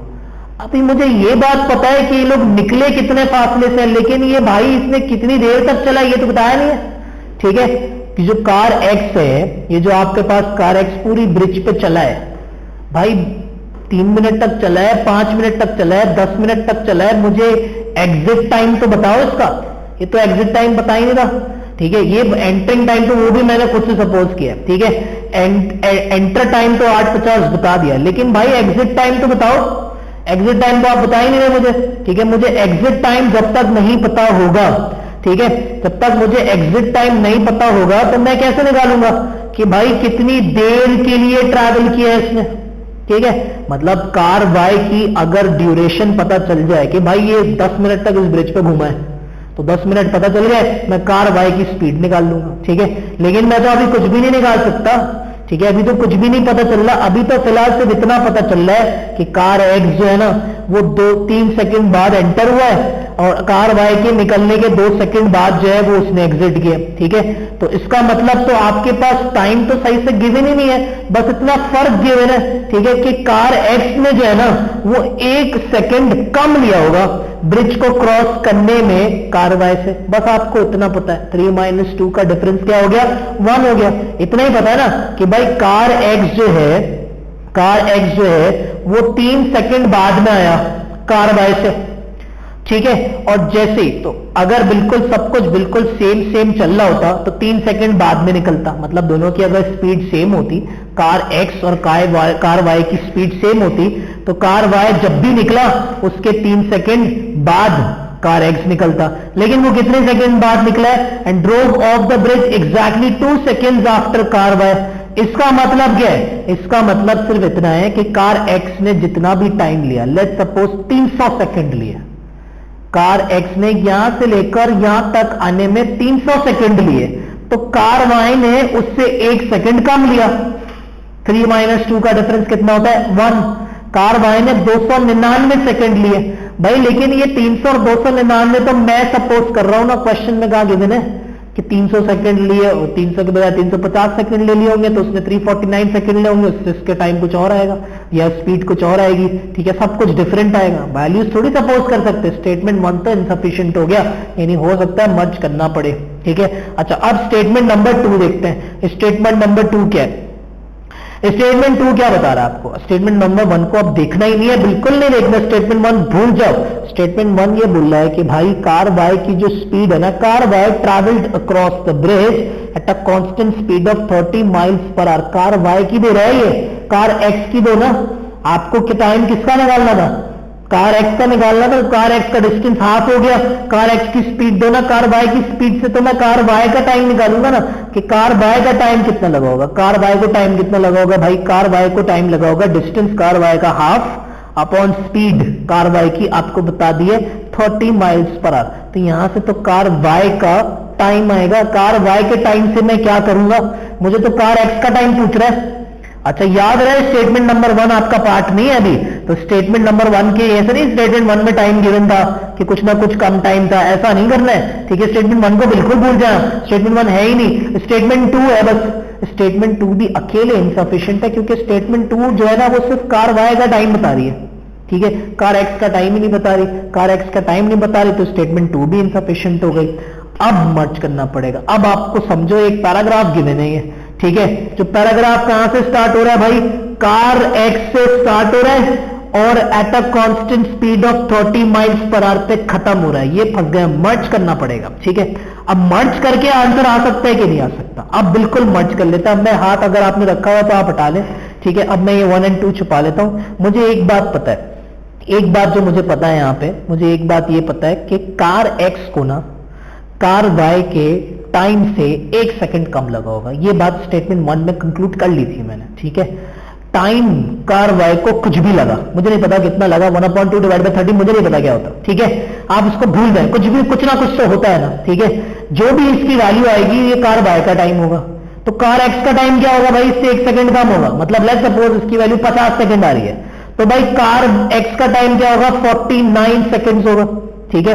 आपको कार एक्स का टाइम पता चल जाएगा। क्वेश्चन आपसे यही तो पूछ रहा है, how many seconds did it take car X to travel across the bridge. तो उसके लिए तो आपको स्पीड की जरूरत भी नहीं पड़ेगी कार एक्स की, अगर आपको कार वाई का टाइम पता चल गया। मर्जिंग बोथ द स्टेटमेंट्स, पहली स्टेटमेंट से हमें ये बात पता है कि कार एक्स को कार वाई से 1 सेकंड कम लगता है, दूसरी स्टेटमेंट ने कार वाई का टाइम बता दिया।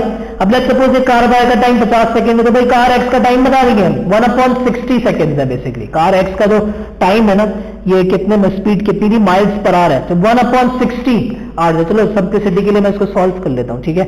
1/2 डिवाइड बाय 30 1/60 आवर्स आया, ठीक है। इसको मल्टीप्लाइड बाय 60 कर लो, ये मिनट्स में कन्वर्ट हो जाएगा, ठीक है, या सेकंड्स में कन्वर्ट हो जाएगा। मल्टीप्लाइड बाय 60 कर लो, 1 मिनट हो गया, 1 मिनट लगा कार वाई को, ठीक है।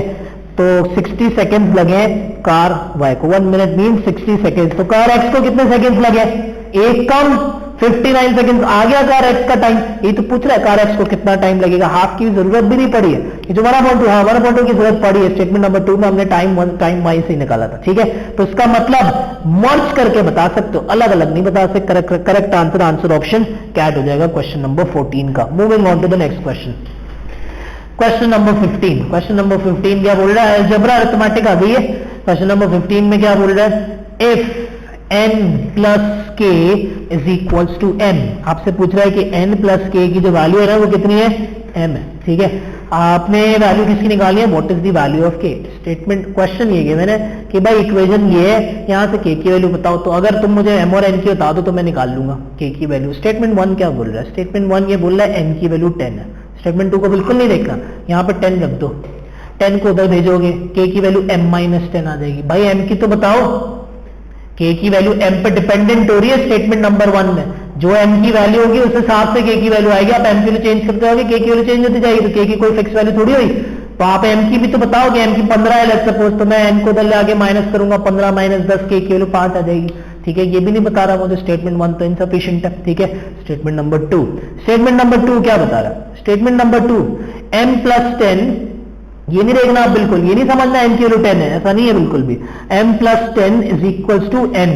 अच्छा हाँ, यहां से एक काम कर सकते हैं हम, m - n की वैल्यू निकाल सकते हैं कि भाई n को उधर ले जाके माइनस करूं। असल में टॉप में क्या था, m - n था ना, k की वैल्यू क्या है, k की वैल्यू नहीं पता तो k को सब्जेक्ट बनाओ, तो k की वैल्यू क्या है, m और n का डिफरेंस। अगर m और n का डिफरेंस पता है ना तो k पता है, तो यहां पे पता तो है, ठीक है। अगर n को उधर भेज दूं, m - n की वैल्यू कितनी बनी, -10, m और n का डिफरेंस पता है, m और n का डिफरेंस -10, यहां डाल दोगे k की वैल्यू -10 हो जाएगी, और -10 ही है ना k की वैल्यू, -11 -12 -13 तो नहीं हो सकती ना, m माइनस एन की एक एब्सोल्यूट वैल्यू आ रही है, फिक्स्ड वैल्यू आ रही है, उससे k की भी एक फिक्स्ड वैल्यू आएगी। स्टेटमेंट 2 सफिशिएंट हो गई, मर्ज करने की जरूरत नहीं पड़ी, तो करेक्ट आंसर आपके पास आंसर ऑप्शन बॉय हो जाएगा क्वेश्चन नंबर 15 का। क्वेश्चन नंबर 16 देख लेते हैं। क्वेश्चन नंबर 16 क्या है? Is x N integer. ठीक है, आपसे पूछ रहा है कि भाई ये जो x है ये इंटीजर है कि नहीं है। ठीक है, स्टेटमेंट नंबर 1 में क्या बोल रहा है? बोल रहा है x upon 2 is an integer. ठीक है, आपके सिर्फ इतना बताना है कि भाई इतनी बात बताओ कि x की वैल्यू इंटीजर हो सकती है कि नहीं हो सकती। बोल रहा है x अपॉन 2 का आंसर जो है ना वो इंटीजर है। ठीक है भाई, x अपॉन 2 का आंसर इंटीजर कब होगा? जब x जो है वो 2 से डिवाइड हो सके, और x 2 से सिर्फ तभी डिवाइड होगा जब x 2 का मल्टीपल होगा। जैसे कि x की वैल्यू 4 हो सकती है, x की वैल्यू 6 हो सकती है, x की वैल्यू 200 हो सकती है, x की वैल्यू 300 हो सकती है। जब भी x जो है x को 2 से डिवाइड करके आंसर अगर इंटीजर चाहिए, नॉन डेसिमल आंसर चाहिए, यानी इसका मतलब 2 जो है वो x का फैक्टर होना चाहिए, या x जो है वो 2 का मल्टीपल होना चाहिए। और 2 का मल्टीपल जब आप बोल लो कि x की value x has to be, अगर उसने बोला x अपॉन 2 का आंसर इंटीजर है, विच मीन्स इससे मुझे बात समझ आ रही है, which means that x is a multiple of 2। अब कोई नंबर मल्टीपल ऑफ 2 अगर है तो वो इंटीजर तो हुआ ही ना। मल्टीपल ऑफ 2 के नाम लो, 2, 4, -8, -10, -20, -40, 8, 10, 16, 100, कुछ भी लो। ठीक है, जब x मल्टीपल ऑफ 2 है तभी तो आंसर इंटीजर आएगा। अगर x मल्टीपल ऑफ 2 नहीं हुआ तो आंसर इंटीजर नहीं आएगा। तो अगर वो बोल रहा है कि x अपॉन 2 आंसर इंटीजर है, it means that x is a multiple of 2, और दुनिया का हर मल्टीपल ऑफ 2 इंटीजर होता है। तो yes, x is an integer. आप आंसर कर सकते हो। Statement 1 is sufficient enough to answer the question, merge करने की जरूरत नहीं पड़ेगी। स्टेटमेंट 2 क्या बोल रहा है? स्टेटमेंट 2 क्या बोल रहा है? 2 टाइम्स x का आंसर जो है ना वो इंटीजर है। अब ये थोड़ा मसला हो गया। देखो बात, मसला ये है कि 2 मल्टीप्लाइड बाय अगर x की वैल्यू 4 ले लूं मैं, थोड़ा सा समझो, अगर x की वैल्यू 4 ले लूं तो 2 मल्टीप्लाइड बाय 4 इंटीजर बनता है। लेकिन अगर x की वैल्यू 4 ना ले लूं, 4.5 ले लूं, तो इंटीजर बनता है क्या? तब भी बनता है। 4.5 मल्टीप्लाइड बाय 2 9 होता है। ठीक है, तो भाई x की वैल्यू इंटीजर है कि नहीं है, ये तो समझ ही नहीं आ रहा। x इंटीजर भी हो सकता है, x इंटीजर नहीं भी हो सकता। मैं ना कंफर्म तौर पे ये कह सकता हूं कि yes x is an integer, ना मैं कंफर्म तौर पे ये कह सकता हूं कि no x is not an integer. मैं बीच में फंसा हुआ हूं। इसका मतलब स्टेटमेंट 2 जो है ना वो इनसफिशिएंट हो गया। स्टेटमेंट 2 से आंसर नहीं आएगा। क्वेश्चन नंबर 16 का करेक्ट आंसर ऑप्शन एप्पल हो जाएगा। क्वेश्चन नंबर 17 देख लेते हैं। क्वेश्चन नंबर 17 में क्या बात हो रही है? आपसे पूछ रहा है is the integer p odd. ठीक है भाई, बस आपने एब्सोल्युटली यस या नो में आंसर देना है कि इंटीजर p ऑड होगा कि नहीं होगा। स्टेटमेंट नंबर 1 क्या कह रहा है? स्टेटमेंट नंबर 1 ये कह रहा है the sum of p plus 4 and p plus 11 is even. सबको ऐड कर देते हैं p प्लस 4, क्योंकि सम बोल रहा है ना, and p plus 11 is even. तो 1p 2p 3p हो गया, 3p हो गया, एंड 4 प्लस 11 ये आपके पास कितना हो गया? 15 हो गया। बोल रहा है 3p प्लस 15 का आंसर क्या आ रहा है? इवन आ रहा है। अब मैं जरा चेक करता हूं कि क्या p की वैल्यू ऑड हो सकती है। इफ p इज ऑड तो आंसर इवन आ रहा है कि नहीं आ रहा? अगर p की वैल्यू मैं 1 डालूं तो 3 इंटू 1 3 प्लस 15 कितना होता है? 18, इवन आ रहा है। p की वैल्यू 1 के अलावा कुछ और डाले, चले माइनस में डाल के देख ले। -7 एक ऑड नंबर होता है। 3 इंटू -7 -21 प्लस 15 -6, फिर इवन आ रहा है। इसका मतलब p की जब भी ऑड वैल्यू डाल रहा हूं ये इक्वेशन तो सेटिस्फाई हो रही है, यानी इसका मतलब p तो कंफर्म ऑड होगा, तो इवन नहीं होगा। आप चाहे तो चेक करके देख लें। If p is even, p even हो ही नहीं सकता। p के लिए इवन डालो, 2 डालो, 3 2 6, 6 प्लस 15 आंसर कितना आ रहा है? 21 इवन थोड़ी होता। ठीक है, चलो 2 के अलावा कुछ और चेक कर लो, ऐसा तो नहीं है किसी और वैल्यू से इवन हो जाए। 8 डाल के देख लो, 3 8 24 प्लस 15 आपके पास 39 बनेगा। अगेन और आंसर आ रहा है, यानी p तो इवन नहीं है। यानी मैं कंफर्म तौर पे बता सकता हूं कि yes p is odd. Statement 1 sufficient हो गई। अब स्टेटमेंट नंबर 2 पे आते हैं। स्टेटमेंट नंबर 2 क्या कह रही है? स्टेटमेंट नंबर 2 कह रही है the sum of p minus 3 plus p and p plus 11 is odd, ठीक है भाई, इसका आंसर ऑड आ रहा है। तो p प्लस p 3p हो गया, माइनस 3 प्लस 11 कितना हो गया, 8 हो गया। इसका आंसर कितना आ रहा है भाई, ऑड आ रहा है। बोला 3p प्लस 8 का आंसर ऑड आ रहा है, ठीक है। स्टेटमेंट 1 को नहीं देखना, ठीक है। अभी मैं चेक कर लेता हूं, इफ p इज ऑड, क्या p की वैल्यू ऑड हो सकती है कि नहीं हो सकती है? कोई ऑड नंबर डाल के देखते हैं। 3 1 3, 3 प्लस 8 11, ऑड आंसर आ रहा है। कोई और ऑड नंबर डाल के देखो, 3 5 डाल के देखो, 3 5 15, 15 प्लस 8 23, ऑड आंसर आ रहा है। इक्वेशन सेटिस्फाई हो रही है p के लिए ऑड डालने से, इसका मतलब यस p इज ऑड, तो इवन नहीं होगा p। If p is even चाहो तो चेक कर लो, p can p also be even. अगर can p also be even तो फिर तो हम फंस जाएंगे, फिर इनसफिशिएंट हो जाएगी ये बात, ठीक है। If p is even, p even हो सकता है, 2 डाल के देखो, 3 2 6, 6 प्लस 8 14, इक्वेशन बैलेंस आउट नहीं हो रही, 14 इवन नंबर होता है, ऑड नंबर नहीं होता। No, p can not be even. आप चाहो तो कोई और इवन वैल्यू डाल के देख लो, किसी और से वो इवन नहीं और ऑड नहीं हो रहा होगा वो, ठीक है। तो no, p is not even, हमें कंफर्म तौर पे पता है कि p इज ऑड। स्टेटमेंट 2 से भी मैं बता सकता हूं कि yes p is odd, statement 1 से भी बता सकता हूं, स्टेटमेंट 2 से भी बता सकता हूं। Yes p is odd, yes p is odd, both the statements alone are sufficient enough to answer the question. तो ऐसे सवालों का आंसर हम कौन सा मार्क करते हैं? क्वेश्चन नंबर 17 का जो करेक्ट आंसर हो जाएगा वो आंसर ऑप्शन डॉग हो जाएगा, ठीक है। Moving on to the next question, question number 18 देख लेते हैं भाई। क्वेश्चन नंबर 18 में वो आपसे क्या पूछ रहा है? क्वेश्चन नंबर 18 में आपसे पूछ रहा है, ज्योमेट्री का आ गया, ठीक है। क्वेश्चन नंबर 18 ज्योमेट्री है। What is the maximum number of rectangular blocks each with dimensions 12 by 6 by 4 that will fit inside rectangular box x। एक आपके पास एक बड़ा रेक्टेंगुलर बॉक्स होगा, x का नाम, उसका नाम रखा हुआ है x, ठीक है। इसके अंदर ना छोटे छोटे रेक्टेंगुलर ब्लॉक्स फिट करने हैं, कितने फिट करने हैं वो आपने बताना है। वो आपसे पूछ रहा है, बता सकते हो कि नहीं बता सकते? ये जो छोटे बॉक्स है ना, इनके डायमेंशंस 12 by 6 by 4 गिवन है, ठीक है। अब ऐसे कितने छोटे छोटे बॉक्सेस अंदर फिट इन हो सकते हैं वो स्टेटमेंट 1 बता रहा है, ठीक है। देखते हैं भाई सही बता रहा है, सफिशिएंट बात कर रहा है कि नहीं बता। When box X is filled with blocks and rest on a certain side, बोला जब बॉक्स X को ना यहां से कुछ ब्लॉक्स से फिल कर दिया, that 25 blocks in the bottom layer, ये क्या बात हुई? बोल रहा है ये जो लेयर है ना, जब छोटे छोटे बॉक्स X फिट करे ना तो एक लेयर में 25 ब्लॉक्स आ रहे हैं। तो भाई नंबर ऑफ लेयर्स तो बताओ कितनी लेयर्स होंगी? भाई अगर 4 लेयर्स बनी तो 25 इंटू 4 100 ब्लॉक्स आ जाएंगे अंदर। अगर 6 लेयर्स बनी तो 25 इंटू 6 150 ब्लॉक्स आ जाएंगे अंदर। नंबर ऑफ लेयर्स क्यों नहीं बता रहे? अब नंबर ऑफ लेयर्स बता नहीं तो मैं टोटल नंबर ऑफ बॉक्सेस कैसे निकालूं? ठीक है, टोटल नंबर ऑफ बॉक्सेस 100 हो सकते हैं, 150 हो सकते हैं, कुछ भी हो सकता है, इसके अलावा भी कुछ हो सकता है। अब नंबर ऑफ लेयर्स बता देता कि हाँ भाई बॉटम लेयर में 25 है और 10 लेयर्स बन गए तो बोलो 250 बॉक्सेस बनेंगे, ठीक है। तो ये तो नहीं बता रहा, स्टेटमेंट 1 इनसफिशिएंट हो गया। स्टेटमेंट 2, अब 1 को नहीं देखना भाई, स्टेटमेंट 2 क्या बोल रहा है? The inside dimensions of box are 60 centimetres by 30 centimetres by 20 centimetre. Statement 2 ने बॉक्स एक्स के डायमेंशंस बता दिए, बोला 60 बाय 30 बाय 30 का है, ठीक है। कुछ भी कहीं पे भी मार्किंग कर लो। स्टेटमेंट 1 को नहीं देख रहा हूं मैं, स्टेटमेंट 2 की बात कर रहा हूं। क्वेश्चन में लेबलिंग की है मैंने, 1 में नहीं लेबलिंग करी है, ठीक है। तो भाई स्टेटमेंट 2 ने आपको ना इस बड़े वाले बॉक्स का वॉल्यूम बता दिया है, बताया नहीं, आप निकाल सकते हो length into width into height या बेस एरिया इनटू हाइट। किसी ने ऐसे पढ़ा तो 16 into 30 बेस एरिया होगा मल्टीप्लाइड बाय हाइट 20 है, या length into width into height cuboid का वॉल्यूम आप निकाल सकते हो, इसका वॉल्यूम भी निकाल सकते हो। तब ये कितनी स्पेस ऑक्यूपाई करता है आपको ये पता है, वॉल्यूम मतलब स्पेस कितनी ऑक्यूपाई करता है, और ये कितनी, इसके पास कितनी टोटल अवेलेबल स्पेस है ये भी पता है आपको।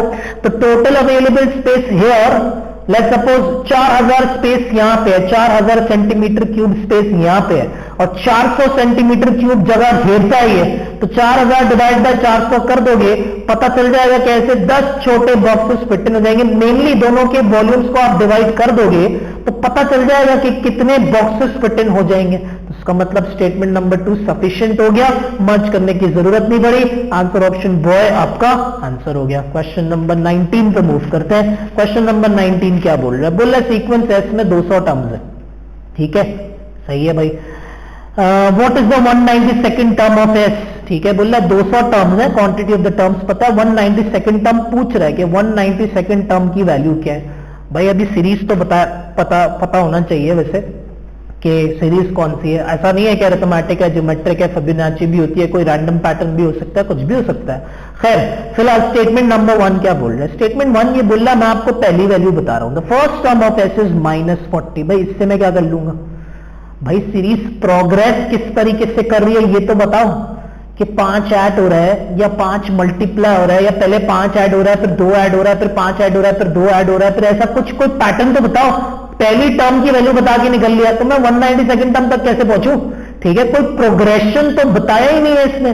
स्टेटमेंट 1 इनसफिशिएंट हो गया। स्टेटमेंट नंबर 2 पे आते हैं। बोल रहा है स्टेटमेंट नंबर 2 क्या बोल रहा है? बोल रहा है each term of S after the first term is 3 less than the preceding term.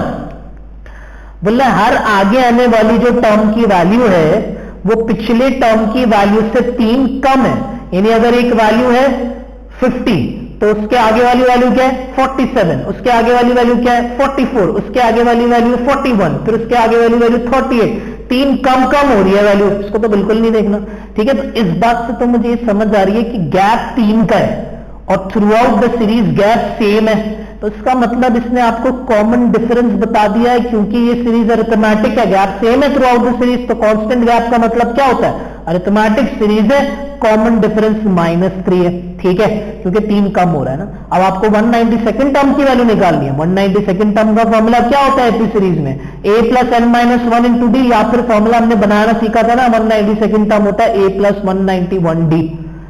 मुझे बताओ, डी तो पता है मुझे, डाल दूंगा मैं, लेकिन ए कहां से लाऊं? ऐसा मत सोचना कि स्टेटमेंट 1 में ए गिवन है, स्टेटमेंट 1 तो इग्नोर करेंगे, स्टेटमेंट 2 आइसोलेशन में पढ़ते हैं। ठीक है, अभी मर्ज करने पे तो हम आए नहीं है, इसका मतलब ए नहीं पता, मैं 192 टर्म नहीं निकाल सकता। स्टेटमेंट 2 भी क्या हो गई? इनसफिशिएंट हो गई। अब मर्ज कर दूंगा। अब मेरी सेकंड स्ट्रैटेजी, तो मर्ज करने पे मुझे पता है कि एक सीरीज है जो कि अरिथमेटिक है, बिकॉज गैप सेम है, और वो गैप कितने का है? -3 का। और उस सीरीज की पहली टर्म की वैल्यू -40 है। तो मैं 192 टर्म की value using the formula of arithmetic progression, जिसमें वेरिएबल फर्स्ट टर्म है एंड कॉमन डिफरेंस है, जो कि दोनों मुझे पता है, पुट करके 192 टर्म की वैल्यू निकाल लूंगा। निकालने की जरूरत नहीं है, बस निकाल सकते हैं आप, यानी मर्ज करके सफिशिएंट है, अलग अलग नहीं है। ठीक है, इसका मतलब क्वेश्चन नंबर 19 का जो करेक्ट आंसर हो जाएगा वो कैट हो जाएगा। ये इजी था मर्ज करने वाला। फिर भी क्वेश्चन नंबर 20, अगेन ज्योमेट्री आ गई। ज्योमेट्री में क्या बात हो रही है? In triangle PQR, in triangle PQR, सही है, ये ट्राइंगल P है, ये Q है, ये R है, सही है, ट्राइंगल PQR। PQ की वैल्यू कितनी है? X है। ठीक है, PQ = X है, मैं लिख देता हूं। फिर क्या बता रहा है? QR की वैल्यू कितनी है? अच्छा भाई बता रहा है QR की वैल्यू इस X से 2 ज्यादा है, यानी QR की साइड बड़ी होगी ना PQ से। ठीक है, QR की साइड PQ की साइड से बड़ी होगी, ये बात तो पता है। ठीक है, खैर और क्या बता रहा है? बोला PR की लेंथ कितनी है? Y। इसका कोई ताल्लुक नहीं बना सकता मैं इन बाकी दोनों साइड से, क्योंकि ये अलग वेरिएबल है। फिलहाल यहां पे which of the 3 angles of triangle PQR has the greatest degree measure. आपसे ये नहीं पूछ रहा कि जो सबसे बड़ा एंगल है उसकी डिग्री में वैल्यू क्या है, ये नहीं पूछ रहा आपसे। आपसे पूछ रहा है सबसे बड़ा एंगल कौन सा है? क्या एंगल P सबसे बड़ा है, कि एंगल Q सबसे बड़ा है, कि एंगल R सबसे बड़ा है? आपसे ये पूछ रहा है कि एंगल P सबसे बड़ा है, कि एंगल Q सबसे बड़ा है, कि एंगल R सबसे बड़ा है? कितना है ये नहीं पूछ रहा। ठीक है, अब देखते हैं स्टेटमेंट 1 से हम बता सकते हैं कि नहीं बता सकते। स्टेटमेंट 1 क्या बात कर रहा है? स्टेटमेंट 1 बोल रहा है y की वैल्यू x+3 है। तो भाई y की वैल्यू जब x+3 है तो इसको y क्यों लिख रहे हो?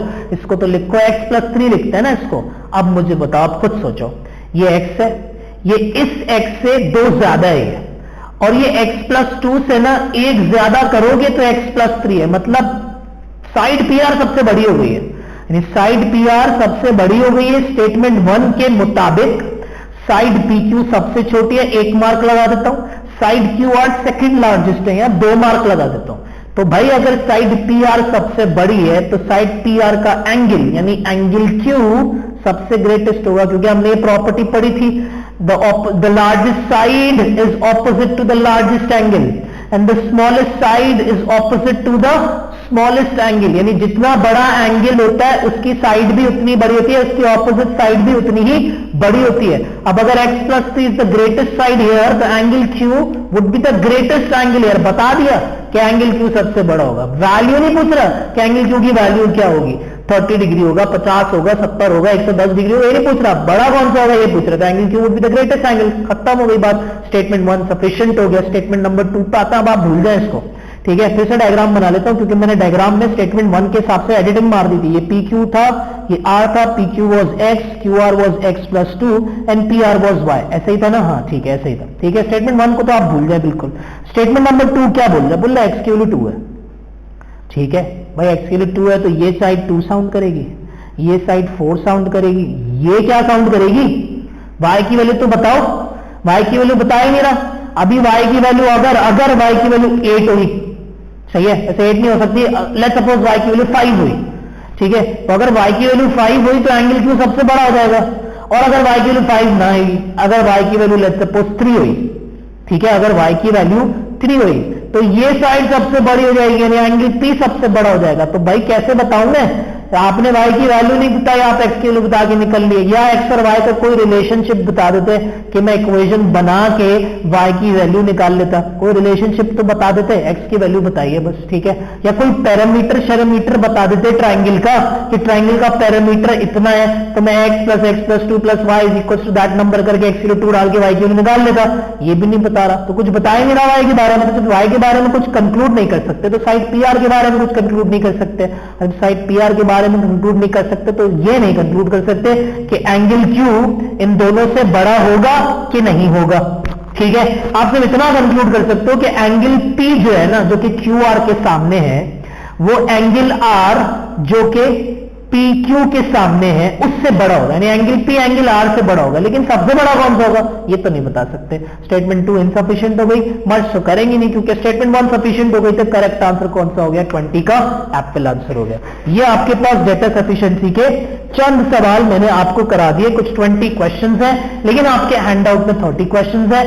आपने 21 से लेकर 30 तक खुद करने, इससे आपका एप्टीट्यूड बढ़ेगा, किसी के कराने से नहीं बढ़ेगा। खुद सोचो, खुद ब्रेनस्टॉर्मिंग करो, खुद एफर्ट करो, तो सवालों को खुद से सॉल्व करने की आदत और प्रैक्टिस डेवलप होगी। खुद से तुम स्मार्ट बनोगे मैथमेटिक्स के सब्जेक्ट को लेकर, ठीक है। ये आपने खुद से करना है। लेकिन आपकी आसानी के लिए सॉल्यूशंस 1 till 30 सारे क्वेश्चंस के सॉल्यूशंस मौजूद हैं। इन केस आपको कोई क्वेश्चन बहुत अटेम्प्ट कर लिया आपने, फिर भी नहीं समझ आया, लेकिन जान मारनी है पहले खुद से करने की, फिर भी नहीं समझ आया तो सॉल्यूशन देखिए। सॉल्यूशन से भी नहीं समझ आए तो जरूर क्लास में पूछिए। ज्यादा से ज्यादा 1-2 क्वेश्चंस फंसेंगे, सॉल्यूशन के बाद तो ऐसे फंसते नहीं है, 1-2 फंसेंगे, इंशाल्लाह करा देंगे, इंशाल्लाह क्लास में कोई प्रॉब्लम नहीं है। तो ये डेटा सफिशिएंसी का हैंडआउट मैंने आपको करा दिया, question number 1 till question number 20। आप एमबीए के पेपर में इसके 5 से 6 सवाल एक्सपेक्ट कर सकते हैं। एक बात थोड़ी सी और समझ लीजिएगा मेरी, कि जैसे मैंने आपको बताया था, यहाँ पे गिवन था कि आंसर ऑप्शन एप्पल ये रिप्रेजेंट कर रहा है, बॉय ये रिप्रेजेंट कर रहा है, कैट डॉग ईगल ये रिप्रेजेंट कर रहे हैं। वीडियो के शुरू में हमने ये बात कांस्टेंट रखी हुई थी। पेपर में इनका ऑर्डर चेंज हो सकता है, ठीक है, या वर्डिंग चेंज हो सकती है, मतलब कॉन्सेप्ट एंड स्ट्रैटेजी सब कुछ यही होगा, बस आंसर ऑप्शन का ऑर्डर चेंज हो सकता है। वो शुरू में आपको ऑर्डर लिख के देगा कि यहां से इस 36 से लेकर 41 तक के क्वेश्चंस डेटा सफिशिएंसी के, and these are the answer options for data sufficiency. Apple ये रिप्रेजेंट कर रहा है, बॉय कैट डॉग ईगल ये रिप्रेजेंट कर रहा है, ठीक है। ऐसा नहीं कि इसी ऑर्डर में आदत बना के इसी ऑर्डर में कुछ भी कुछ मार्क कर रहे हो, ऐसा नहीं। अभी याद हो गया होगा ना ऑर्डर, ऐसा नहीं है, पेपर में भी यही ऑर्डर हो, तो थोड़ा सा देख लेना, ऑर्डर को पढ़ लेना, फिर उस हिसाब से आंसर देना, ठीक है। इंशाल्लाह जीटी में आपको क्वेश्चन देंगे तो और क्लियर हो जाएगा कि किस तरह के क्वेश्चन आप एग्जाम में एक्सपेक्ट कर सकते हैं डेटा सफिशिएंसी के। थैंक यू, जज़ाकल्लाह, अल्लाह हाफिज।